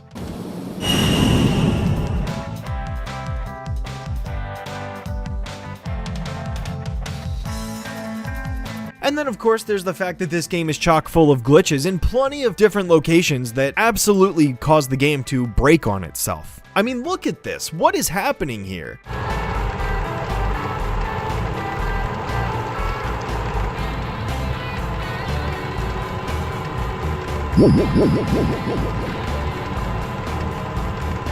Play dead, boy! I honestly don't know why Jet Fusion turned out the way it did, and it's a shame because this game was developed by Chrome, as I said, the same studio that made Ty the Tasmanian Tiger, which wasn't a perfect series by any means, but it was one I was a fan of and the games were pretty solid. Granted, I've only played the first game, but I've heard that the second one and third one are both better, so if I had an enjoyable with the first title, I know that I probably would enjoy those sequels as well. Plus, they also developed Star Wars The Force Unleashed, which is up there as one of my all-time favorite Star Wars games, so by no means were they incapable of making a good video game. But I don't know, man, it just doesn't seem like this licensed title could hold up or meet the expectations that I initially had for it. And having experienced the full game now, it only makes me see what this game could have been, and it leaves me feeling disappointed that it's not. Still, overall, it's okay in all of the not bad parts, but the game-breaking lock that forces you to hard reset your entire save file is absolutely unacceptable, and that alone makes me rank this as the worst game I've had to play for this video by far. Debatably the most miserable experience I've ever had playing a 3D platformer, which is one of my all-time favorite genres. I will never touch this game again. Well, Jimmy, it looks like you came through. You rescued me, captured Calamitous, and saved Retroville. Well, I'm sure you could have done it too, Mr. Fusion. Jimmy Neutron, you saved my life. Well, actually, truth is, I had everything under control. No, really, I did. It was me who programmed the teleporter. I coached Jimmy all the way through. Well, I guess that's it. Talk about an ultra headache. Retroville is back to normal. Everything is back to the way it was. Help me!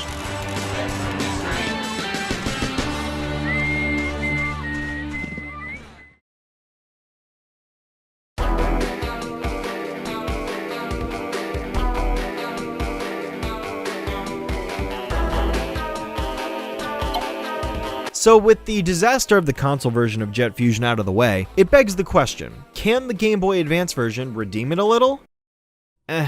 Kind of? Flipping over to this version of Jimmy Neutron Jet Fusion, we have yet another 2D platformer and a similar vein to the original Jimmy Neutron Boy Genius game on the Game Boy Advance. However, I feel that this one is definitely better. The story follows a relatively similar idea as the console game, however there are some pretty noticeable differences, such as the inclusion of additional characters that weren't present in the console version. Jet Fusion himself also plays a more notable role because he actually helps Jimmy along the way in various dialogue conversations throughout the game's story. Unlike the console version, the Game Boy Advance version takes place across a mere 4 levels, but take my word for it, these levels are no walk in the park. See, despite there only being a limited selection of stages present in the game, these levels are incredibly long. Like, I'm talking 40 plus minutes on average long here. They're no cakewalk. Honestly, if it weren't for the password checkpoints, or save states, I would criticize this game's levels for going on far too long for their own good. But the justification for this is the invention collection system that follows closely to something akin to the console version. Basically, each level consists of a mini hub area that branches off into 3 separate directions where one of 3 machine parts exists for Jimmy to collect. Once you have collected a piece of Jimmy's latest invention idea, the game does have the courtesy of warping you back to the hub area as opposed to making you backtrack throughout the entire level. And that is a major benefit to the player experience. I seriously want to compliment this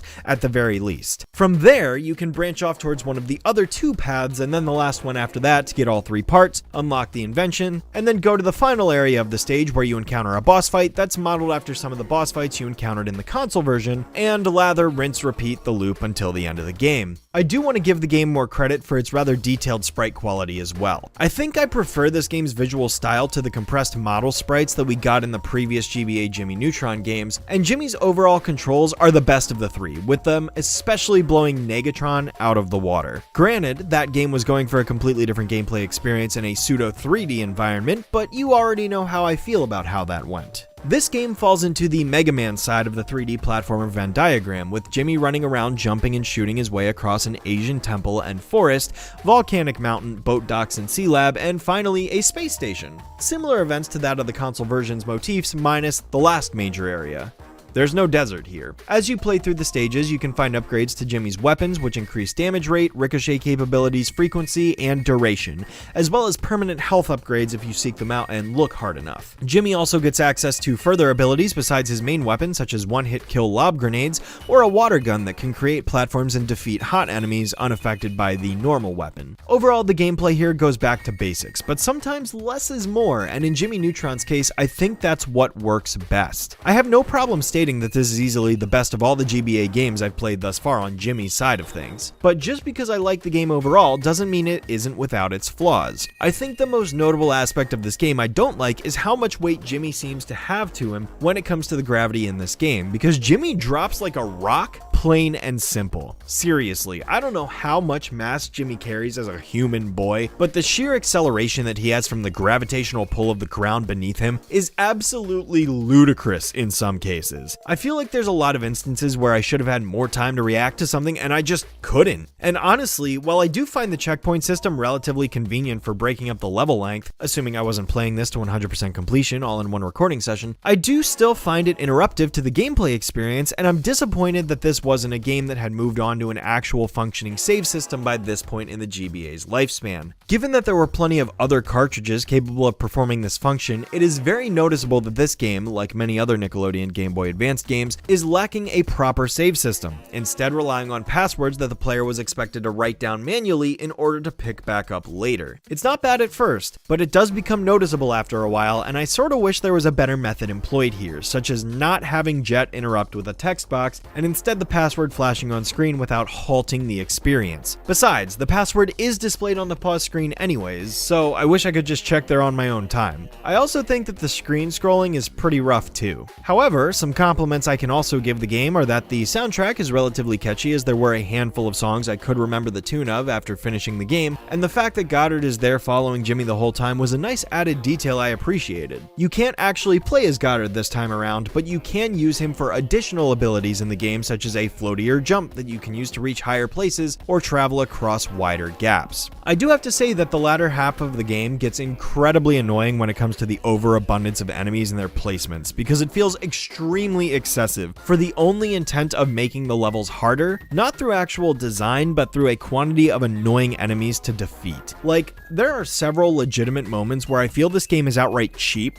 purely because there was no actual thought or intent behind the placement of the enemies in the level, making it seem as though there are points where it is outright impossible to avoid taking damage because you're suddenly being bombarded by all sides of the screen. Some of the mini games that you have to play at the end of each world also go on for way too long too, specifically the pachinko machine and the guided submarine. For the pachinko machine, you are locked into playing that thing until you score a total of 25,000 points, which in my opinion is extremely excessive given the number of points you score per ball. I literally sat on this pachinko screen for like a solid 12 minutes trying to get the max score purely because it was way too high. If the game had chosen a better limit to hit, such as 10,000 instead, I think this issue would be mitigated entirely. And the guided submarine has the same problem I find with a lot of games on the Game Boy Advance that are designed with this automatically scrolling directional control in mind. That of course being the fact that it's very difficult to see what's coming up ahead. You don't have a lot of time in this game to adapt and predict how you need to move it in order to avoid hitting a bomb or walls and taking damage. I do think that it is fair to say that these were limited by the Game Boy Advance's screen size. However, all it would have taken was shifting the camera over a little bit so that the submarine would always be slightly more skewed towards the left or right edges of the screen instead of the center. And besides, some of the wrenches that they expect you to get are outright impossible with the turning speed and angles you're expected to take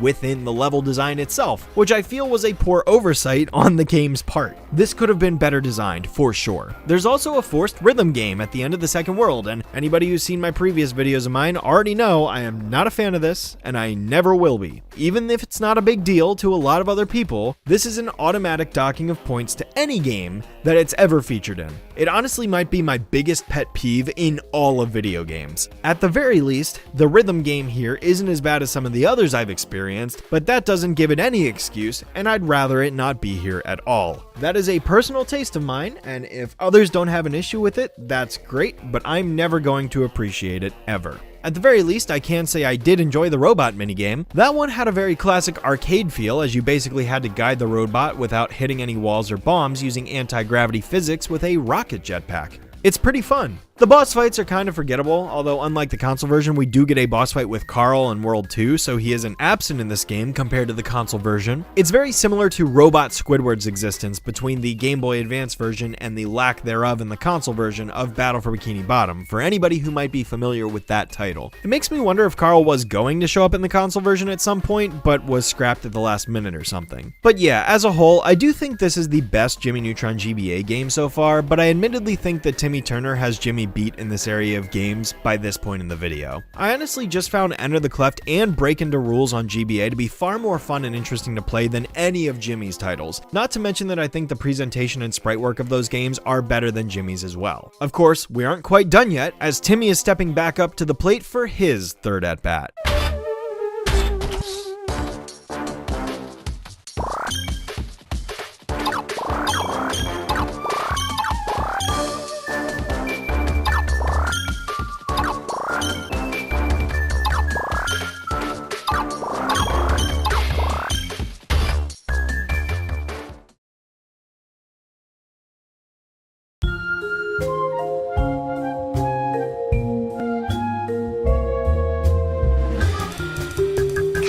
Come on. And now, what you've all been waiting for, the season finale of Crash Nebula.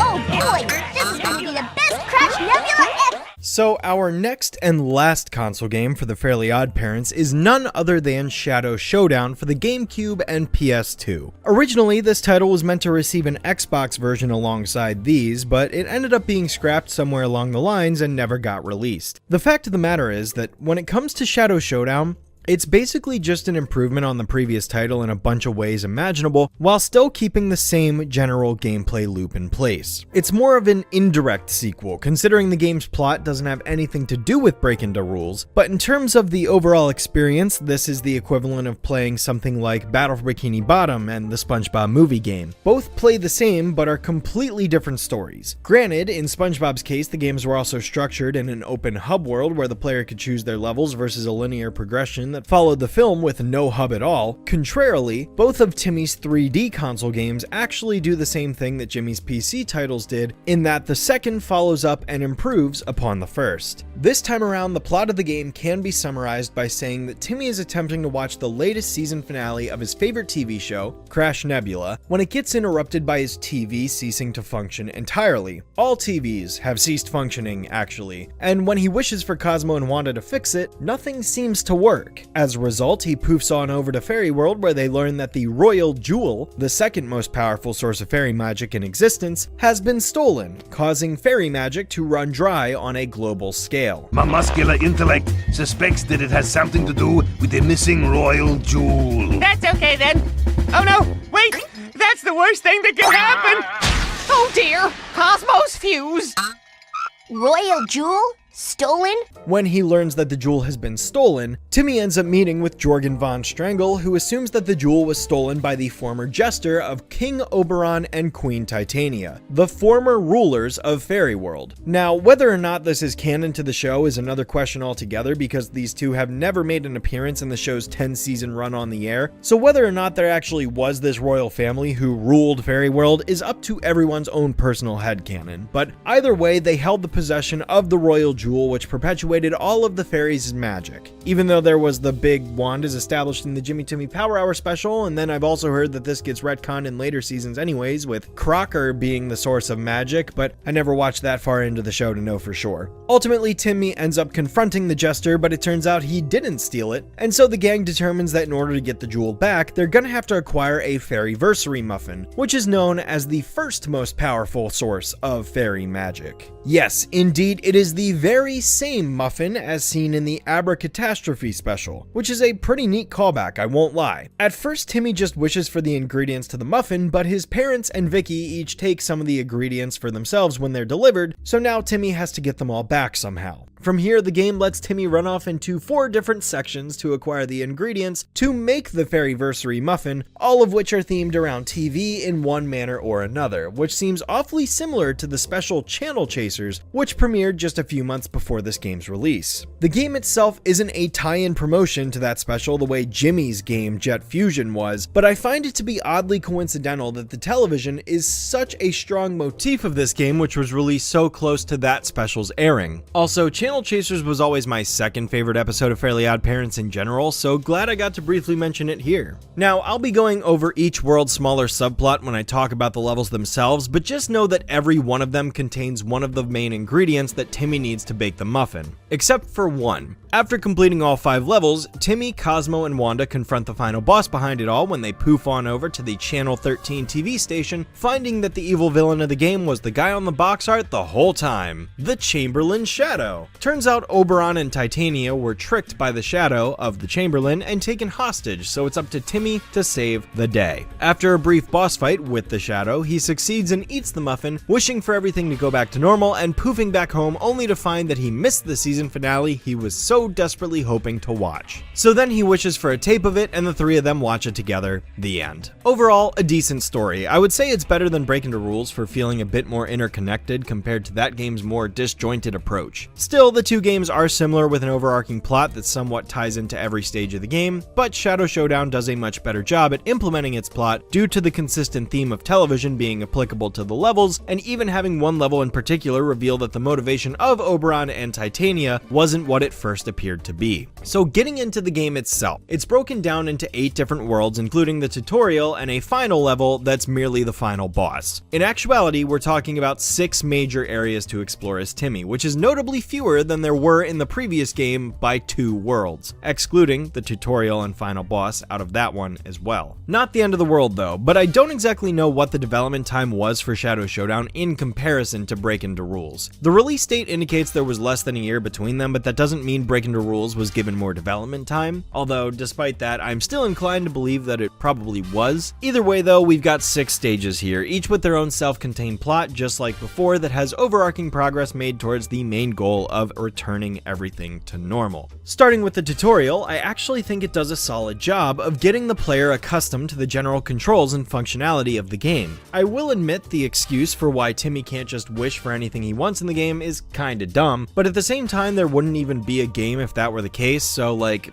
I get it. One of the key differences between Breakin' the Rules in this game though is how the wish stars actually work. In the previous title, you had to collect 5 of them and then you'd only be able to use their abilities in context-sensitive areas, as Conker would say, but in Shadow Showdown, things work a bit differently. Now, instead of 5 stars, Timmy only needs to catch 3 of them, and there are 3 sets of 3 stars in every level, each set of which being a different color from the others. All of these 3 wishes per level lead to a specific power-up that can be triggered at any point in time and used throughout the entire landscape, although some of them are most certainly still context sensitive for specific moments in the stages. However, despite this, I'm more of a fan of this approach because they're more versatile. A good chunk of these powers provide for more movement capabilities, which I'm always a fan of, whether it's gliding or jumping higher, and not a single power-up gets repeated across the entire game, so every single wish feels unique across every single level. Again, even though the tutorial kind of explains away the fact that the limited magic prevents Timmy from wishing for any higher effort wishes, it suits the game, and so I can't really fault it too much for that. Other than the wish mechanics though, the same general game structure applies, with it being collectathon focused. Timmy can double jump and ground pound to attack, he has a dashing tackle, and there is now a charged run button that provides much faster movement than he ever had before. I'm a big fan of the dash button in particular because it really makes those long hallway sections fly by a whole lot faster, so I'm grateful for the game giving me a way to avoid having those specific sequences get dragged out for longer than they need to be. I suppose another small detail in the game is that Timmy's health is represented by a clover now on the UI, and there are no lives here, which means no restarting a section entirely if you get a game over. Thank goodness for that. Yep, instead you just reappear in the room and can keep going on from where you left off. This was a much needed design choice from the previous game, and the fact that it at least exists here probably saved a lot of kids from some serious frustration when they were younger. Crimson Chin cards have also been replaced with stickers, which don't do a whole lot and merely exist as some flat PNGs that you can look at in the gallery from the title screen if you want,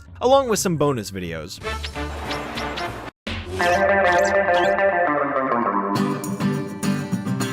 I didn't really bother to collect them all since I wasn't too interested in them. It's just bragging rights more than anything else at this point, and you can look them up on the internet. So that all being said, let's talk about the 6 main levels of the game. The first of them is fairly disastrous, which is the first real world the player traverses through after finishing the tutorial. Here's where the player basically puts all the knowledge they've learned into action and starts earning those 3 wish power-ups, whilst also running into Jorgen, the king and queen, and eventually the jester, who serves as the first boss. I'm not a despicable criminal. I'm a despicable jester. So do something funny! This level has a lot of the setup for the overall story that's being told, which leads into the rest of the game. I think it's very well made and serves as an excellent way to bring the story to light. Second is Dad's Dream. In this stage, Timmy attempts to wake his father up after becoming hypnotized by the television set, causes him to fall into a deep slumber that Timmy needs to invade in order to wake him up. The reason for this is silly though. Basically, there's a robot with sugar on its back that Timmy can't get, so he needs to ask his dad how to get it. I always love your dad's dumb inventions. I bet he'll know how to get the sugar. Wake him up. Kind of forced, but it's fine. Take It on the Chin is the Crimson Chin level of the game. In this particular issue, H2 Olga has flooded Cincinnati with flooded water, so it's up to Timmy to stop her as Cleft while the Chin is left powerless. In exchange for pulling this off, he acquires a Phoenix Egg for the muffin. At the midpoint of the game comes Get a Clue. At this point, Jorgen still hasn't figured out who the thief is, so he has Timmy go undercover to Oberon and Titania's mansion to do some detective work as Ace Spade, the Maltese chicken, a reference to a popular detective in media. It's here where Timmy ends up meeting the old Chamberlain, and then later witnesses Oberon and Titania talking to a dark figure who looks like the Chamberlain as well. Turns out this is his shadow, hence the name of the game being Shadow Showdown. And apparently he's convinced Oberon and Titania that he's going to make a realm on Earth for them to rule. In a sense, this makes Titania and Oberon somewhat of the bad guys because they both have evil intentions to gain power. However, as it turns out at the end, the Shadow was lying to them and betrayed them, so the two aren't really met with any major ramifications, even if they probably should have been. That plot point is acknowledged during the ending, but it doesn't really go anywhere, so it's pretty much dropped. Kinda surprising Jorgen didn't show up to say or do anything actually, now that I think about it, but they do apologize at the end, so I guess all's well that ends well, right? The Great-esque Ape comes next, and this one is Timmy's mom's level. It's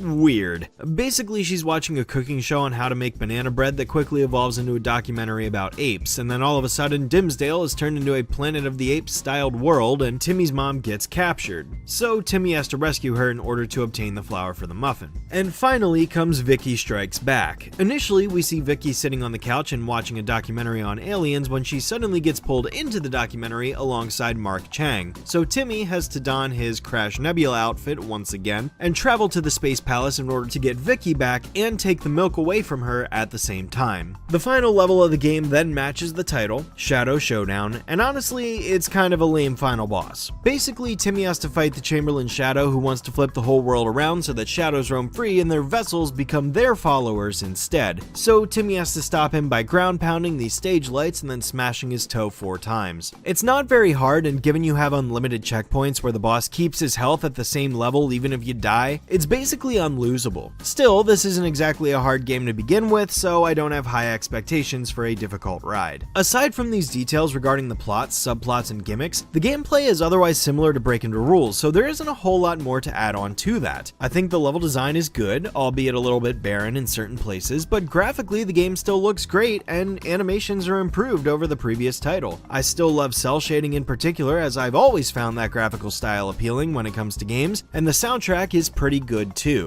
I don't have a particularly favorite song out of it, but a lot of them are properly suited for the levels they're backing, and as always, I've been using the music from the game in the background of this review. Overall, I would probably call this the better game of the two. It does what a sequel should and improves upon what came before it. I can't complain too much, and I didn't find any frustrating or glaring glitches and roadblocks, so all in all, I'd probably play this game again sometime. I did end up taking a 2-month break from playing it though, somewhere in the middle, so I don't know if that's a sign that I lost enough interest that I didn't bother finishing the last main level and final boss for an extended period of time or not, so I guess just make of that what you will. Despite this knowledge, I still think the game was an enjoyable time, so it's kind of a shame that this is the last console game for Timmy already. It doesn't feel like we should be nearing the end of the Fairly OddParents video games, but well, at least we have 2 more versions of this one to dive into.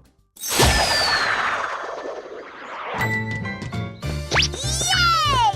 You guys are the greatest!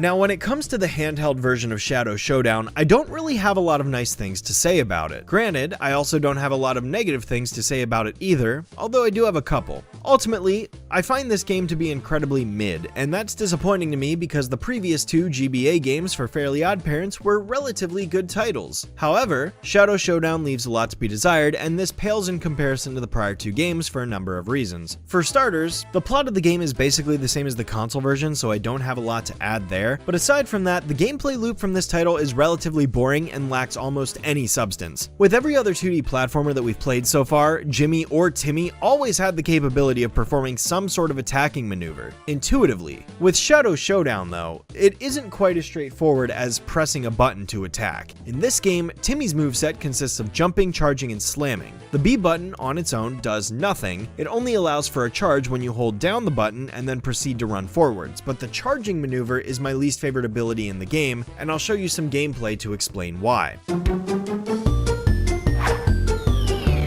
Did Did you see that? That recovery period that Timmy has? Yeah, it happens every single time you perform the charge attack in this game. Not an exaggeration. Oh no, you could so much as charge 5 feet in front of you and Timmy will have to catch his breath because he's so physically unfit. And I know in the show Timmy wasn't always the most sporty guy around, so if you want to play the whole accuracy card you can, but like, why let that sort of level of detail ruin the gameplay experience, you know? I get that this is a maneuver that exists in the console game, and if you let the bar run out in the console game you experience a similar cooldown period, but the difference here is that if you let go of the dash early, you didn't have to deal with the recovery. That does not exist in the Game Boy Advance version. In fact, this recovery period being mandatory for every time you use the maneuver completely breaks the entire flow of the game, having to stop every time you run forward for even a second or bump into something. Like, I'd understand if it was that you had to charge a set distance or something and then it would trigger, or if it was a strong attack but afterward it left you exposed with an opening for the enemy, but that's not the case. It's just enjoyment ruining. There's no reason for this to be a feature. I mean, imagine if every time you spin dashed in a Sonic game, he just stopped on a dime after a set distance and had to catch his breath. It'd completely kill the momentum of your run, and the same principle is exactly true here too. Also, I found the ground slam maneuver completely useless and never needed it once in the game after the initial tutorial requirement. And given that jumping on enemies only works on the smaller ones like these diamonds, and other enemies like the anti-fairies, oil slick puddles, or dinosaurs are all immune to it,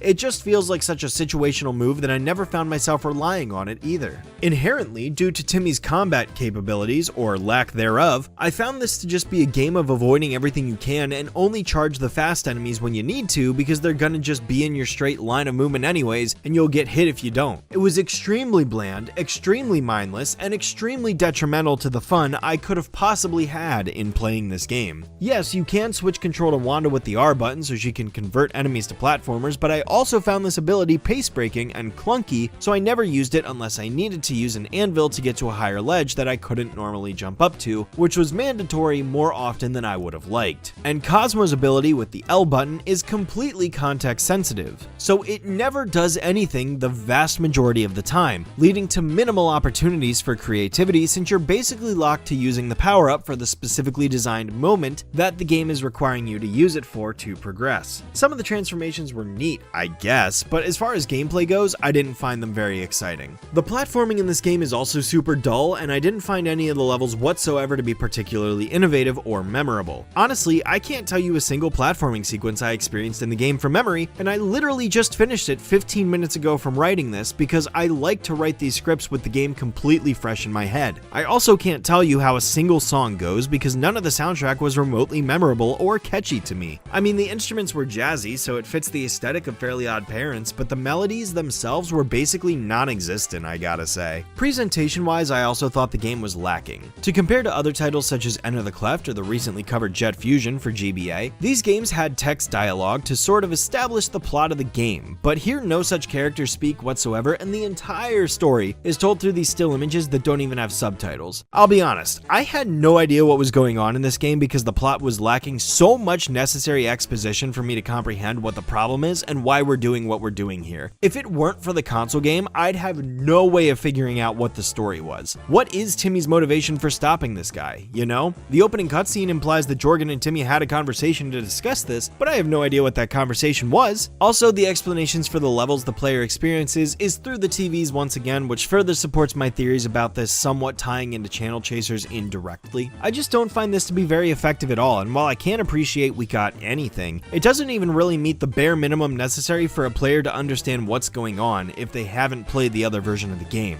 I'm just playing levels with no meaning behind them, and sometimes that can be a good thing, but even 8-bit games like Mega Man had the objective of stop the evil doctor. I mean, I guess the objective here is to stop the evil guy and get the gems, but Mega Man did a better job explaining its story in the 1980s because it actually had text in the game. Imagine that, written word. It's not some crazy new invention that was just released right around the time video games were made commercially available. It's wild. The boss fights also suck in this game. They're super easy, but also vague enough to where it took me longer than it probably should have to figure out what to do for some of them. The first boss has you transform into a light bulb because apparently only light bulbs are capable of damaging oil slicks. What? Timmy's regular moveset cannot touch these enemies, so you have to transform as Cosmo, but the problem is that the game never gave me a scenario prior to this boss fight to learn that this is how this power-up works, which is terrible game design. Again, I figured it out eventually through trial and error, but it doesn't make any sense to me, and knowing to switch to Wanda to Star Blast the 4 green spheres was also something I basically had to figure out after trying every possible ability, with that being the last one. Was it really too much to ask for a simple text box from Wanda where she says, "Oh no, look out for this guy, Cosmo can turn you into a light bulb to defeat the enemies, then use my wand attack to light up the orbs," or something. Just any sense of direction or objective here would have been nice. The level motifs are fine, I guess. I mean, Fairy World is actually the first level here, which is cool, and the dinosaur, space, and snow levels are fine as well. Not all of them really tie in to match what the console version of the game was, so it is a little bit different in that regard, but the game is incredibly short overall. It took me about an hour and a half to beat the whole thing, which is like a third of the time Jet Fusion took, so the difference in length of runtime here is staggering.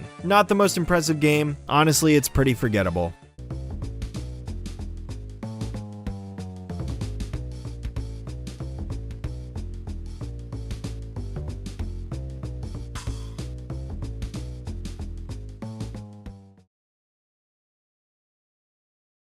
Hi there, I'm Timmy Turner. Come on in. This is the part where you sign in. For a new game, just type your name here in the box. If you want to load a saved game, find your name on the list and click on it. When you're done, click the play button and let's go. I gotta say though, if the GBA version of Shadow Showdown was forgettable, the PC version leaves a lot to be desired. Granted, I would say that I can appreciate the fact that this version is better than the PC version of Breakin Rules, but it still doesn't live up to what I was kind of hoping to experience. Unfortunately, Fairly Oddparents never got to have the quality game treatment that Spongebob or Jimmy Neutron received in titles such as Employee of the Month, Operation Krabby Patty, the Spongebob movie game, and Jimmy Neutron Boy Genius and Jimmy Neutron vs. Jimmy Negatron, respectively. Wow, that was a mouthful of a sentence, and I probably should have rewritten that, but I didn't, so oh well. I really would have loved to experience a point-and-click adventure game for the Fairly Oddparents, but instead we ended up getting 2D animated extended Flash game, basically. I wish the TV was fixed.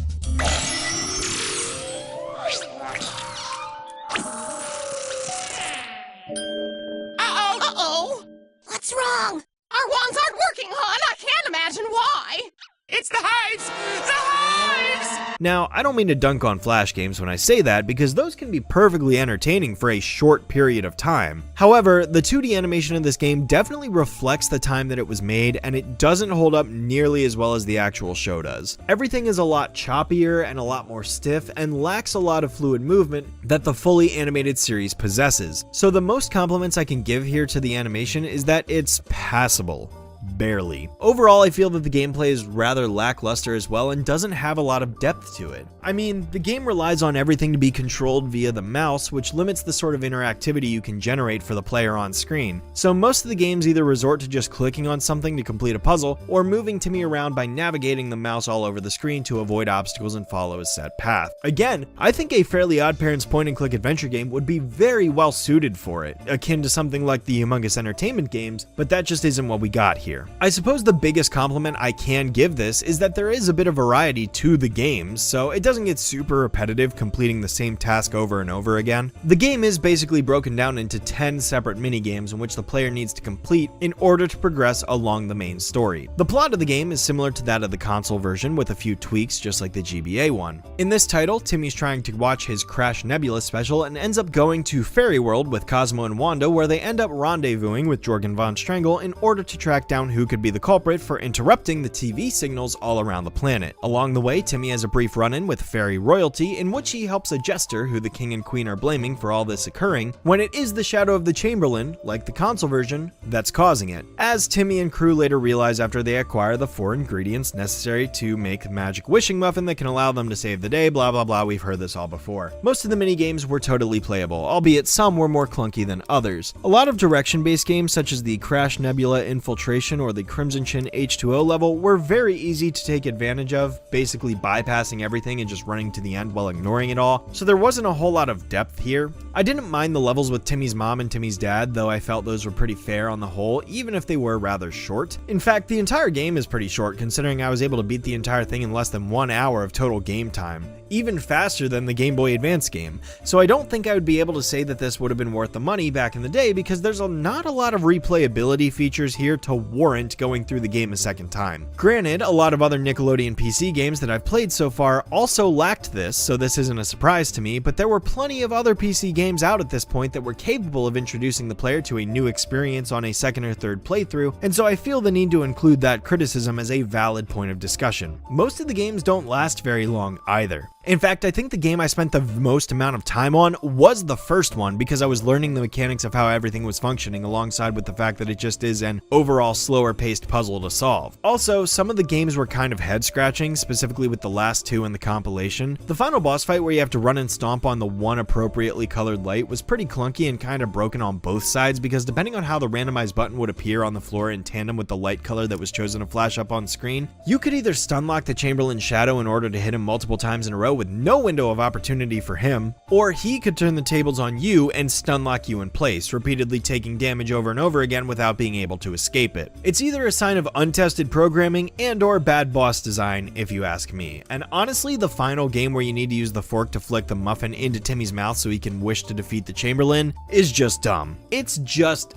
dumb. I gotta be honest about that. I don't get it, nor do I think it's a very satisfying way to wrap up the game, but lo and behold, that's what we got, so all in all, it just kinda ends the title off on a rather underwhelming note. Aside from that, I don't really think this game is worth recommending to anybody, because it's pretty forgettable, and I can see why hardly anybody probably feels nostalgic towards this game the way they do for things like Employee of the Month, as I mentioned a couple times now already. That being said, I wouldn't necessarily call this a bad game, but it hasn't aged super well at all, and I never see myself coming back to replay this one ever again. This was a one-time experience for me. I truly see no reason to ever come back around for this. It's a shame it's the last PC game of the video too. I was really hoping there was a good Fairly Oddparents PC game in here to live up to the games I enjoyed from both Spongebob and Jimmy Neutron, as I've already gone over earlier in this video. But, oh well, you can't win them all. I think I've had my fill of TV for a long time. Really, Timmy? Are you serious? Not even a little. Saving the world's great and all, but what I need now is some pulse-pounding, spine-tingling, senses-shattering escapism. Crash Nebula, here I come! All right, brace for impact, Timmy! It's all led up to this!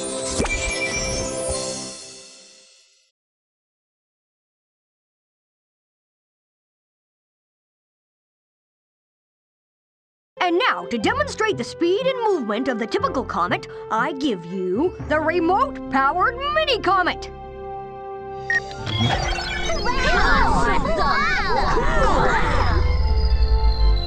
You're slipping, Neutron. Real comets have long, pretty tails, not little stumpy ones. Only when they're filtered through the spectral light of the sun, Vortex.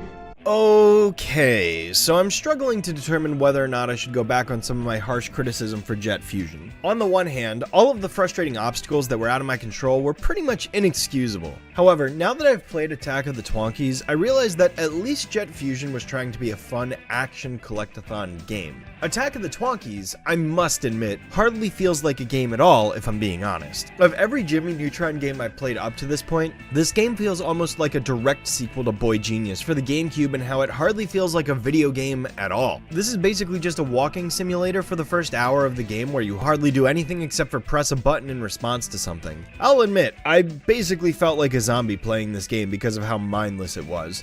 There isn't any combat to really be found here in Attack of the Twonkies, and no platforming either. The best thing I can describe this game as being is a walking simulator with some Luigi's Mansion mechanics from time to time. As with Jet Fusion, the premise of the game is based off of the TV special of the same name, except unlike the last instance, this time the console game actually follows the plot of the special much more faithfully. As to be expected, there were some creative liberties taken in order to flesh out some full-blown levels, because the special itself didn't have a lot of instances available where a level could be created, so I'm forgiving in that sense. But overall, I can say that the special and the game are are much more similar in plot, going so far as to directly copy the script of the episode to the cutscenes in the game. What's wrong with you two? My dad says I can't have a pet. Yeah, and I got rejected from the school course because I'm terrible. Gee, guys, I'm sorry. What's wrong with you two? I couldn't find any pets that don't make me sneeze. Yeah, and I got rejected from the school chorus because I'm terrible.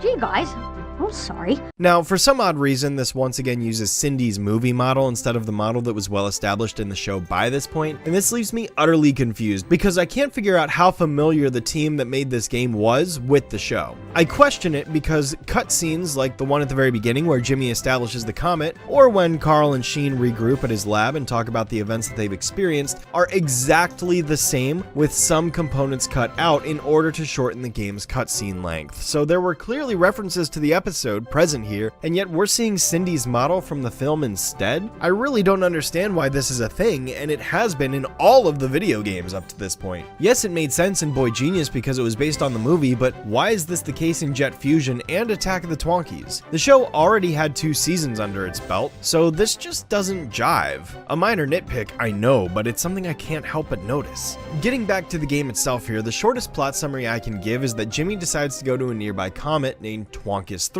that's orbiting Earth for a little bit in order to harvest some resources, and ends up bringing back an alien life form known as a Twonkie, which reproduces itself and ends up being given to all of the kids in Retroville. Pretty quickly it's discovered that the creatures become hostile when they're exposed to harmonic music, and so these Twonkies begin to terrorize the town until Jimmy discovers that Sheen actually has the ability to put them to sleep with his terrible singing voice. The climax of the episode has a giant Twonkie that formed from all of the Twonkies being captured by Jimmy's vacuum weapon and then exposed to the 2000s in-universe rock band Greystar, and so Jimmy has Sheen use his horrible voice to put it to sleep and rocket it back to the comet that it came from. So, what'd I miss?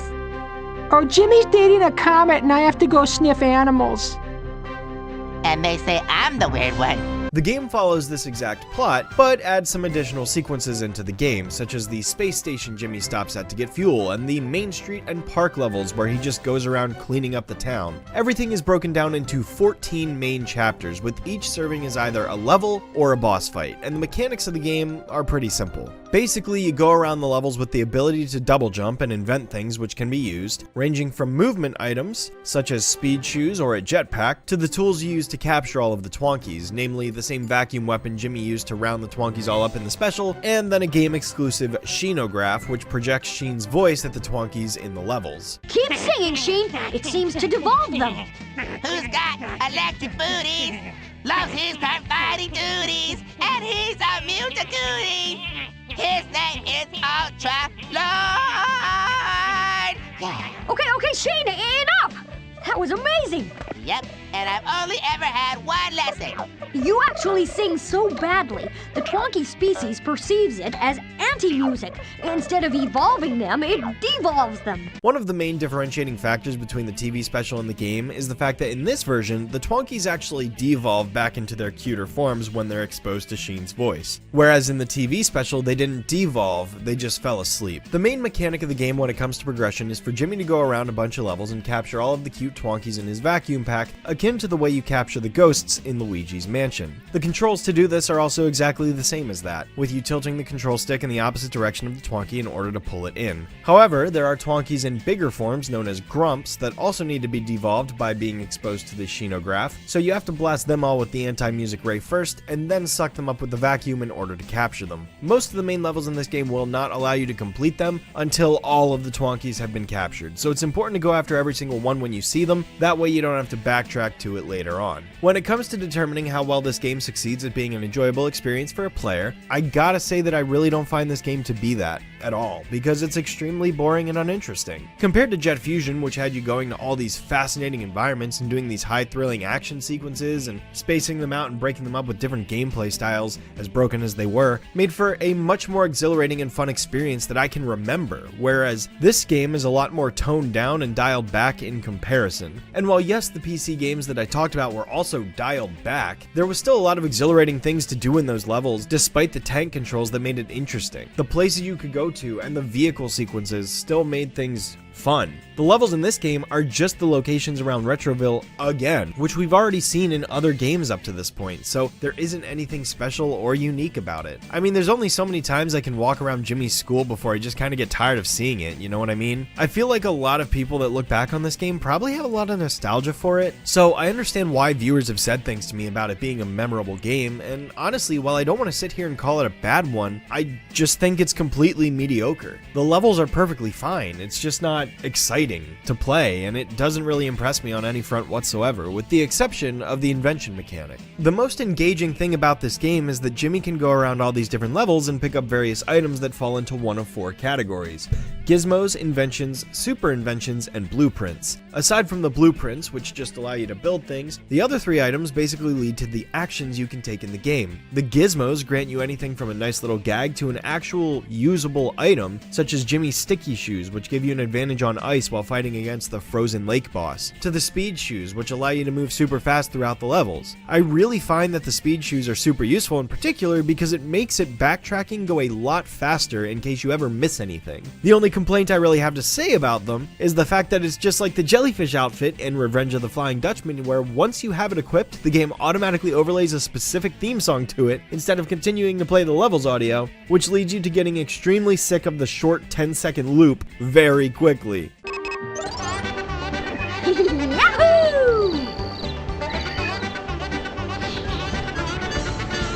I mean, I know we're all big fans of Benny Hill here, but seriously, it gets old so fast and I wish the game just didn't do this. That aside though, I do find that a lot of the inventions are extremely helpful because they're useful for beating a lot of the bosses and making the overall gameplay experience more interesting as it goes on. These inventions were probably the #1 thing I had to look forward to in the game, where everything else really wasn't doing anything for me. Now, admittedly, there are a few moments where the gameplay does switch over to something else, but it's very short-lived. There's the second sequence of the game where you're rocketing to the comet. You have to avoid space debris and meteors, and there's also a section in the Main Street level where you have to do a 2D platformer sequence up a building in order to rescue Cindy. I actually found the space station level to be very memorable because it was something unique to the game that didn't happen in the episode, and it served as a good introduction to the mechanics of the game after the initial tutorial level, which dragged on. Then there's also the Retroland Arcade, where you have to get to the top score of 5 different arcade games before you're able to beat the level, which are all based on classic arcade games such as Asteroids and Breaker. So I thought it was a fun little distraction from the main title. Additionally, there's also some bonus material you can acquire as you play the game, which gets you access to neat little things such as a concept artwork montage, which, as subscribed viewers probably know, is something I've always appreciated in seeing. The behind-the-scenes making of bonus features in movies and games are always a welcome addition that I'll never not be interested in. But aside from these examples, the rest of the game gets extremely boring because the gameplay loop falls into the exact same cycle of go to the location, suck up the Twonkies, go to the next location, suck up the Twonkies. It never really evolves beyond that, and while there are different enemy types to come across, a whopping 3, which admittedly also get different color variations, although I have no idea if they're different because I couldn't really tell, you still end up fighting them all the same way. It got old very quickly, and I just kind of felt myself going through the motions in order to beat the game as fast as possible. I don't know, Jimmy. Are you sure they're safe in there? Of course, Carl. You have to remember that I made it. What could possibly go wrong? A few moments later. The last couple of comments I really want to talk about are the boss fights though, because I found the boss fights in this game to either be an absolute pain or extremely easy to exploit. For instance, I don't think that it was intended for me to get the bat out of heck boss stuck in this corner here when I just drained its entire health bar without having to do anything, but at the same time he was an utter pain to get hits on before that happened. Basically, the gimmick of the boss fight is that you need to charge up these discs that can break the ceiling, causing the moonlight from above to shine down on him, because I guess the moonlight is the weakness of this specific Twonkie that's hovering in the air instead of sound. But he was almost impossible to hit until I did end up getting him stuck no matter what I tried to do. The lake boss was also in a similar position because I found him to be a complete pain to try and kill until I managed to figure out the pattern that I could just stun lock him until his bar went down to 0. Admittedly, I think this is the most fair boss in the entire game because on my previous 2 attempts I did get somewhat far in depleting his health bar before I ended up getting defeated, so I do think that this is a balanced fight that's totally achievable without exploitation. But honestly, the fact that I was able to exploit it just kind of mitigated all that sense of challenge anyways, so I can't really say much more on that. The first boss of the game, though, is extremely lame, because all you need to do is avoid the rocks and run straight to the rocket underneath of it, and you beat the entire thing. In fact, it's so pathetic that I'm just going to show you the entire fight right here.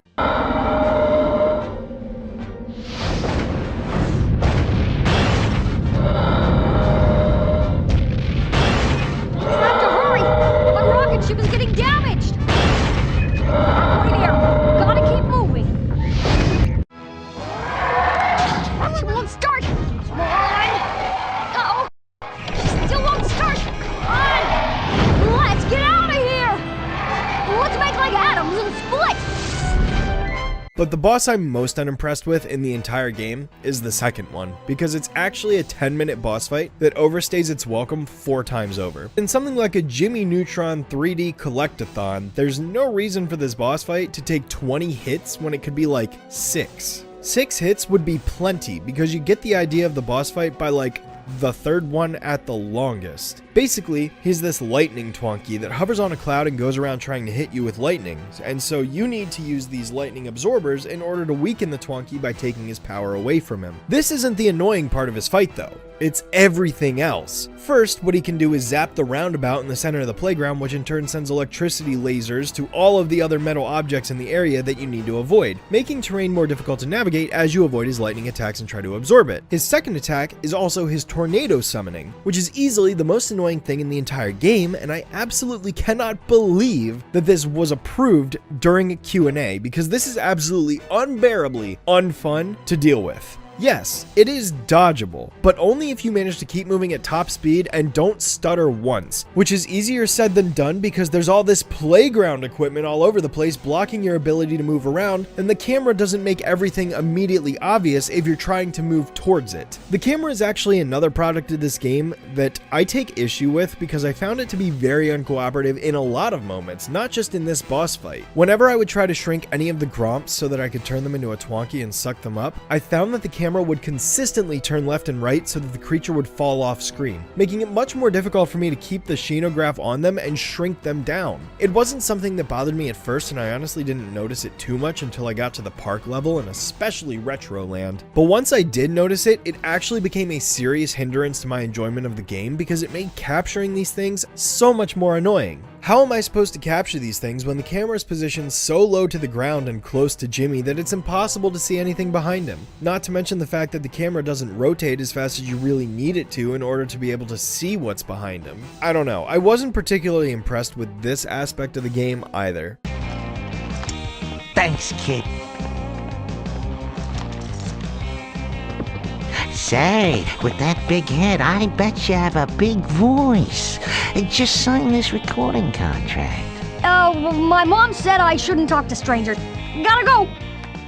But overall, I can't complain because outside of a couple of crashes, both of which could have been a result of Dolphin rather than the game itself, I never experienced anything as game-breaking as what I did in Jet Fusion. I don't really know if Attack of the Twonkies is prone to crashing often. Unfortunately, when it comes to things like Dolphin, it's impossible to be confident in knowing whether it was a result of emulation or the game itself in its original form. So I kind of have to shrug this issue off. But other than the couple of things I had to comment on here towards the end of the review, I find that the game is completely mediocre. I don't really want to consider this a negative review because I didn't have a lot of bad things to say, and I thought that things like the character models were perfectly serviceable for the time that the game came out, the graphics are good, and everything functioned properly, so it wasn't really a broken experience at all. It was put together, I can't deny that. That doesn't mean I have any desire to ever come back to this game. I certainly don't ever see myself touching it again, but I guess at the very least I was glad to have experienced it just for the sake of saying that I have played every Jimmy Neutron video game. Honestly, I'm just more disappointed in Jet Fusion because I see the potential that that game had, and it was so close to achieving it that it really could have been a memorable video game I would return back to someday. That's always my goal with this sort of thing. It's to find games that I've never played before that I can appreciate and hopefully want to play again. And at the very least I can say that for Jimmy Neutron's PC games, but unfortunately there isn't much else beyond that that I've really enjoyed from him.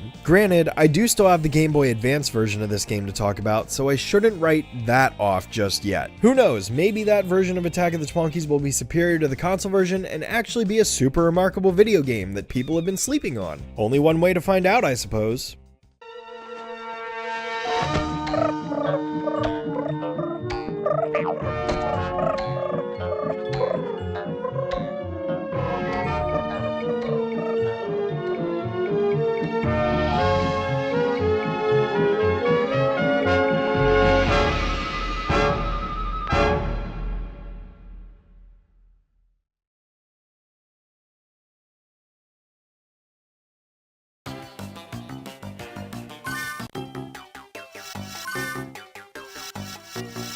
Well, I found out. It's a perfectly fine game. Really, the only major issue I take with is that it's immensely sluggish. Attack of the Twonkies for the Game Boy Advance once again replicates the exact plot of the special the same way that the console version does, but it does take some creative liberties in order to pad out the gameplay a bit longer than the events of the episode itself. Obviously, with this being on the Game Boy Advance, we're relegated to flat image cutscenes with text boxes, as opposed to a fully animated one. These hardware limitations make this completely understandable, but overall, it is the same principles here, so there's not a whole lot more that really needs to be added. A notable compliment that I can give the game is that it is pretty faithful to being a handheld version of the console game, with the same general gameplay, levels, mechanics, story being present here. It is a 2D side-scroller again, so that isn't exactly new considering two previous GBA titles were the exact same genre, but at the same time, the level of genre diversity that you could really have here was a bit limited given the hardware that was available to work with at the time. I wouldn't have minded an isometric game like Dexter's Lab Disaster Strikes, for example. I think that could work really well for Jimmy Neutron. But aside from that, yeah, this kind of game isn't surprising, especially considering it's what nearly all of Spongebob's handheld games were, not to mention Timmy Turner's as we've seen so far in this video. I'm sure if this was on the DS, which was much more powerful, we might get to see some more diversity in the kinds of games we got, but given that everything was released strictly for GBA, it's kind of limited.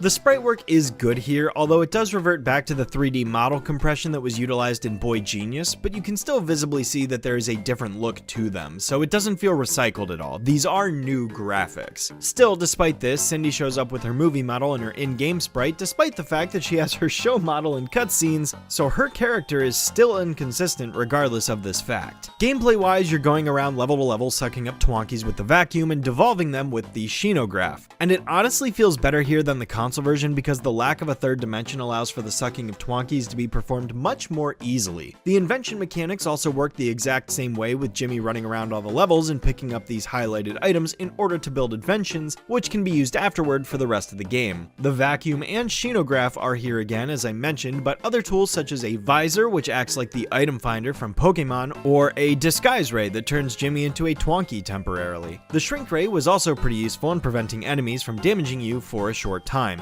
Goddard is also accessible in the game just like the console version and has the ability to attack enemies, create a platform to extend Jimmy's jump distance, and play dead to also damage enemies, but I didn't find myself using him very much throughout the game. I think the stages are all perfectly well made and the various boss fights that occur throughout them aren't too terribly bad either, especially superior to the console versions of the fights, and it's not even close. I can appreciate that this version of the game has a couple more flight levels compared to the console version, but in exchange for that, the other unique gimmicks that the console had are not present here. The music wasn't particularly memorable for me, it just felt kinda generic, so I don't have a whole lot to say there, and the stage environments were just fine too, but not particularly colorful. They felt very bland and washed out, but were still an improvement over the levels seen in Boy Genius. Weirdly enough, the Game Boy Advance version of this game has an odd filler section where Jimmy gets shrunken down inside of a computer for a few levels. It feels completely disjointed and unrelated to the rest of the game, so I have to question why it was presented this way, because you completely forget about the objective of sucking up Twonkies and rescuing the town because the whole thing just becomes about Jimmy trying to get big again. It wasn't a bad sequence of levels, but it seriously wasn't anything other than padding. It's not very impressive, and I'm kind of shocked to see that this would be present in the game. By this point in the video, I've kind of gotten burnt out on the whole 2D platformer thing that all of these Game Boy Advance games seem to do, and I don't want to just turn into a broken record where I've said the same thing 5 other times prior to this, so in short, I can pretty much just say that Attack of the Twonkies on the GBA is a passable game. I suppose I can recommend it if you want a Jimmy Neutron side-scroller where you suck up small creatures with a vacuum, just don't expect anything revolutionary here. The gameplay is very sluggish in terms of Jimmy's movement capabilities, and I really don't like the fact that he can constantly get stuck on things like the edges of corners or ladders, wires or things like that. Not to mention the fact that in order to dash, you have to double tap the D-pad, and I just found that to be very inconsistent with his momentum and jumping accuracy,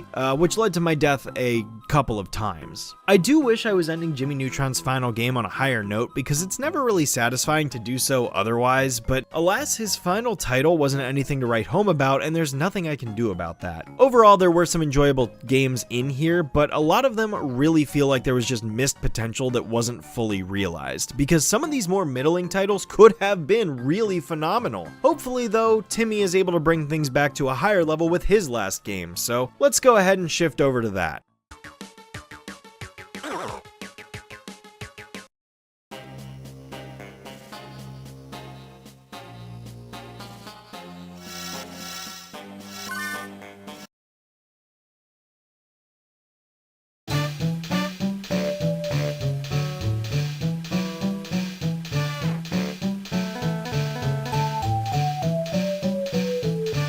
And wrapping up this video with the final video game I have to talk about today, because sadly Fairly Oddparents and Jimmy Neutron both ceased getting video games released for them after only 2006, here we have Clash with the Anti-World, released exclusively for Game Boy Advance. There's an interesting story with this one, albeit a bit brief, because for the longest time it was only known to be a standalone handheld title that had no console counterpart, just like Enter the Cleft. That is, until 2022 when the game's supposed composer, Matt Black, leaked some unused music tracks onto the internet following an interview he did regarding the third Blitz Games title for Fairly Oddparents. Here's a snippet of the audio for you.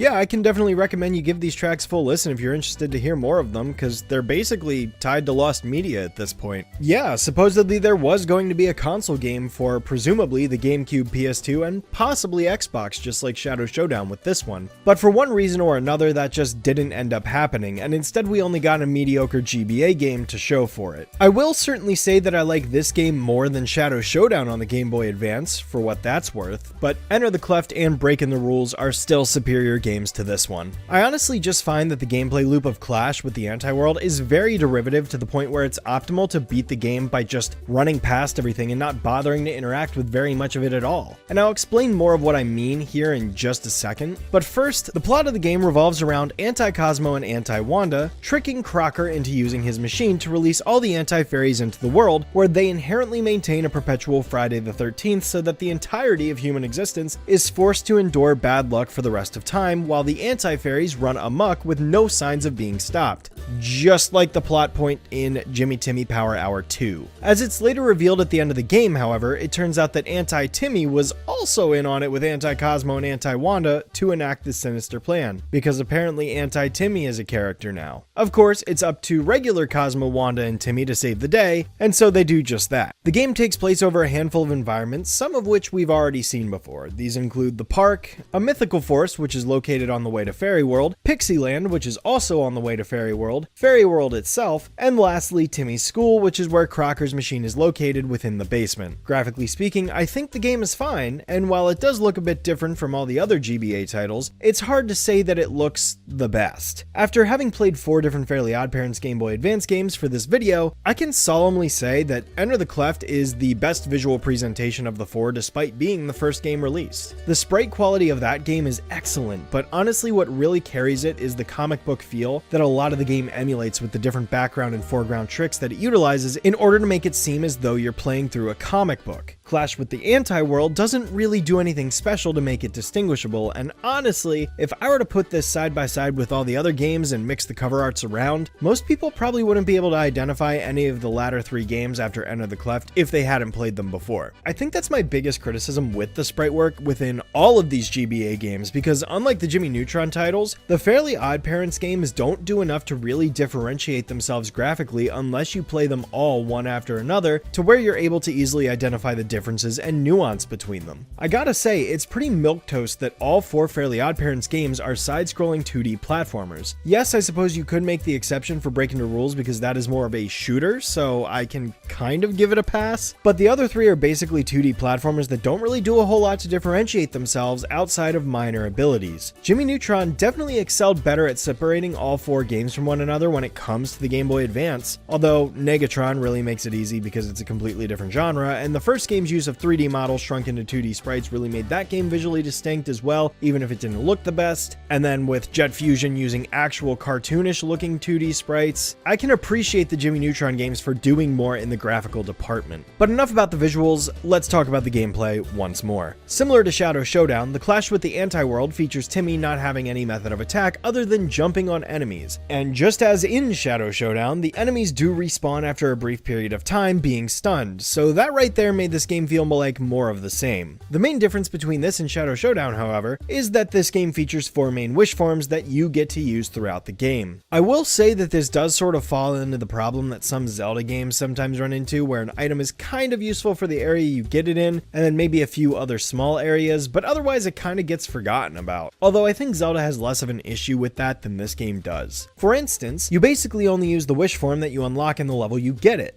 Then you're never going to use it again. You get to use the gardening suit to water plants and blow fly traps away so that they can't damage you, but then it basically has no use in any of the other 4 levels after that. Similarly, the pirate outfit lets you slide down ropes and become immune to pirate enemies in the mythical forest. However, these ropes only show up in one more section of a future level after this area, and the pirate enemies don't show up anymore at all, so the ability is basically null and void. At the very least, the car power-up is pretty fun for the 2 levels that you get to use it in, because you're basically playing along a roller coaster in the first level and then racing Anti-Jorgen in the second one, which I'll admit were both pretty fun stages to play through. And then lastly, you get the ninja power-up, which is the best power-up in the game because it grants you the ability to wall jump and heightens your jumping capabilities while also giving you the ability to turn invisible, which can prevent you from taking damage from enemies because they won't be able to see you when you stop moving. Once you get this ninja suit, you're playing the rest of the game with it on at all times, no doubt. Boss fights aren't super remarkable here, they're kind of forgettable actually. Like, I didn't think the smoke boss was too bad being the first one, but then when you fight Anti-Cosmo and Anti-Wanda, it's pretty easy to dodge their attacks and just kind of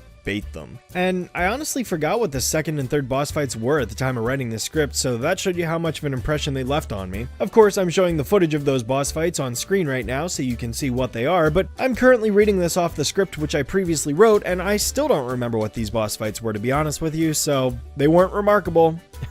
The final boss was cool at least, because you get to play as this giant gerbil robot that shoots laser eyes and you can just blast a ton of anti-fairies with them and ultimately destroy Crocker's machine in the end, which provides for a very satisfying conclusion.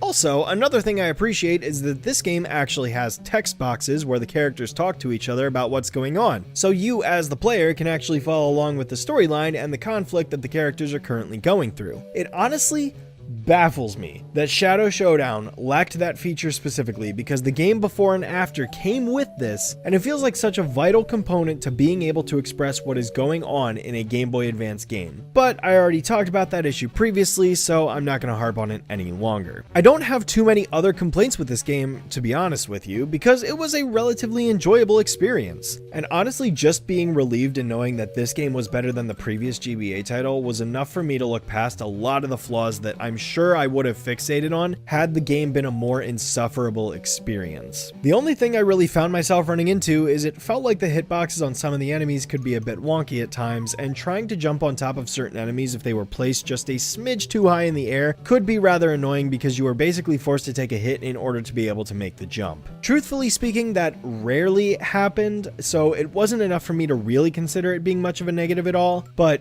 it did occur a couple of times. Also, the music is kind of forgettable. I didn't really find any of the melodies that played to be particularly catchy. All in all, I find Clash with the Anti-World to be a totally okay game, but it doesn't feel like a very grand way to end everything off, to be honest with you. I mean, the game is beaten in basically an hour, making it the shortest game I've played out of all of the handheld titles that I've talked about in this video. Still not as short as Shadow Showdown on PC, but it's pretty close. Still, I think this is to the game's detriment because it's not going to leave a very lasting impact on me at all will. Honestly, I probably won't even remember this game within a couple of months after this video is released because it was such a short time frame of playing from beginning to end that I will barely even remember it. I really do wish we got that console version so that I could have talked about that too, because I feel like a console version of this game's concept could be really cool and fun. Alas, all we really have to go by is the leaked pirate music and Christmas song, which isn't a whole lot to show for what this game was going to be like. Who knows, maybe an alpha or beta build will leak onto the internet sometime into the future. I'm not getting my hopes up, but I think it'd be pretty cool if we did get to see something that came from the development of the console version before it was ultimately canned. I found that the previous two console games were pretty fun to play, so I imagine this one would have been good too, but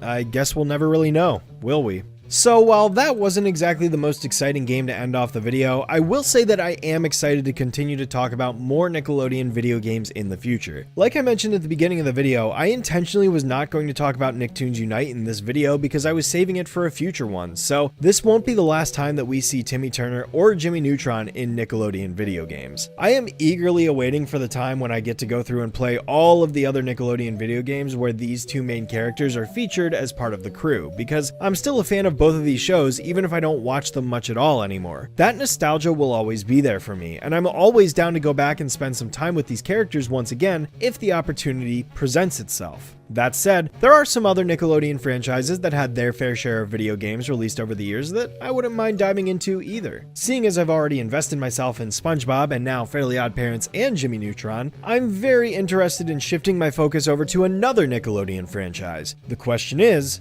which one? Rugrats? Avatar maybe? Heck, even the video games based on live action shows are on the table here. Spoiler alert, it's one of those three things, but I'm not going to say which one quite yet. I'm curious to know which one of these sounds the most interesting to you, so please let me know down in the comments below which of these ideas you'd most like to see next. I'm always down to hear feedback from you guys. And if you did really like this video, please consider subscribing so you can stay updated on future projects such as the aforementioned ones, and be sure to check out some of my other videos I've already made on games, such as my Spongebob one like I mentioned before, or my series on every Sonic the Hedgehog video game ever made. I've been putting a lot of effort into these big videos over the past few years, so any and all support is greatly appreciated considering I'm just one guy who does this all by himself. I made a point to not really do this sort of promotion thing in my videos much because it never really was a priority for me, but now that I'm putting as much effort as I am into making them, I do feel like I can get away with doing that. Going down the Nickelodeon video game rabbit hole is a journey I never really expected to take in my life, but it's good to know that there's people watching with me that are going to come along for the ride. I eagerly look forward to jumping into the next series, and I fully intend to start working on it soon, so please stay tuned in the future for more. As always though, until next time, Shadowstreak,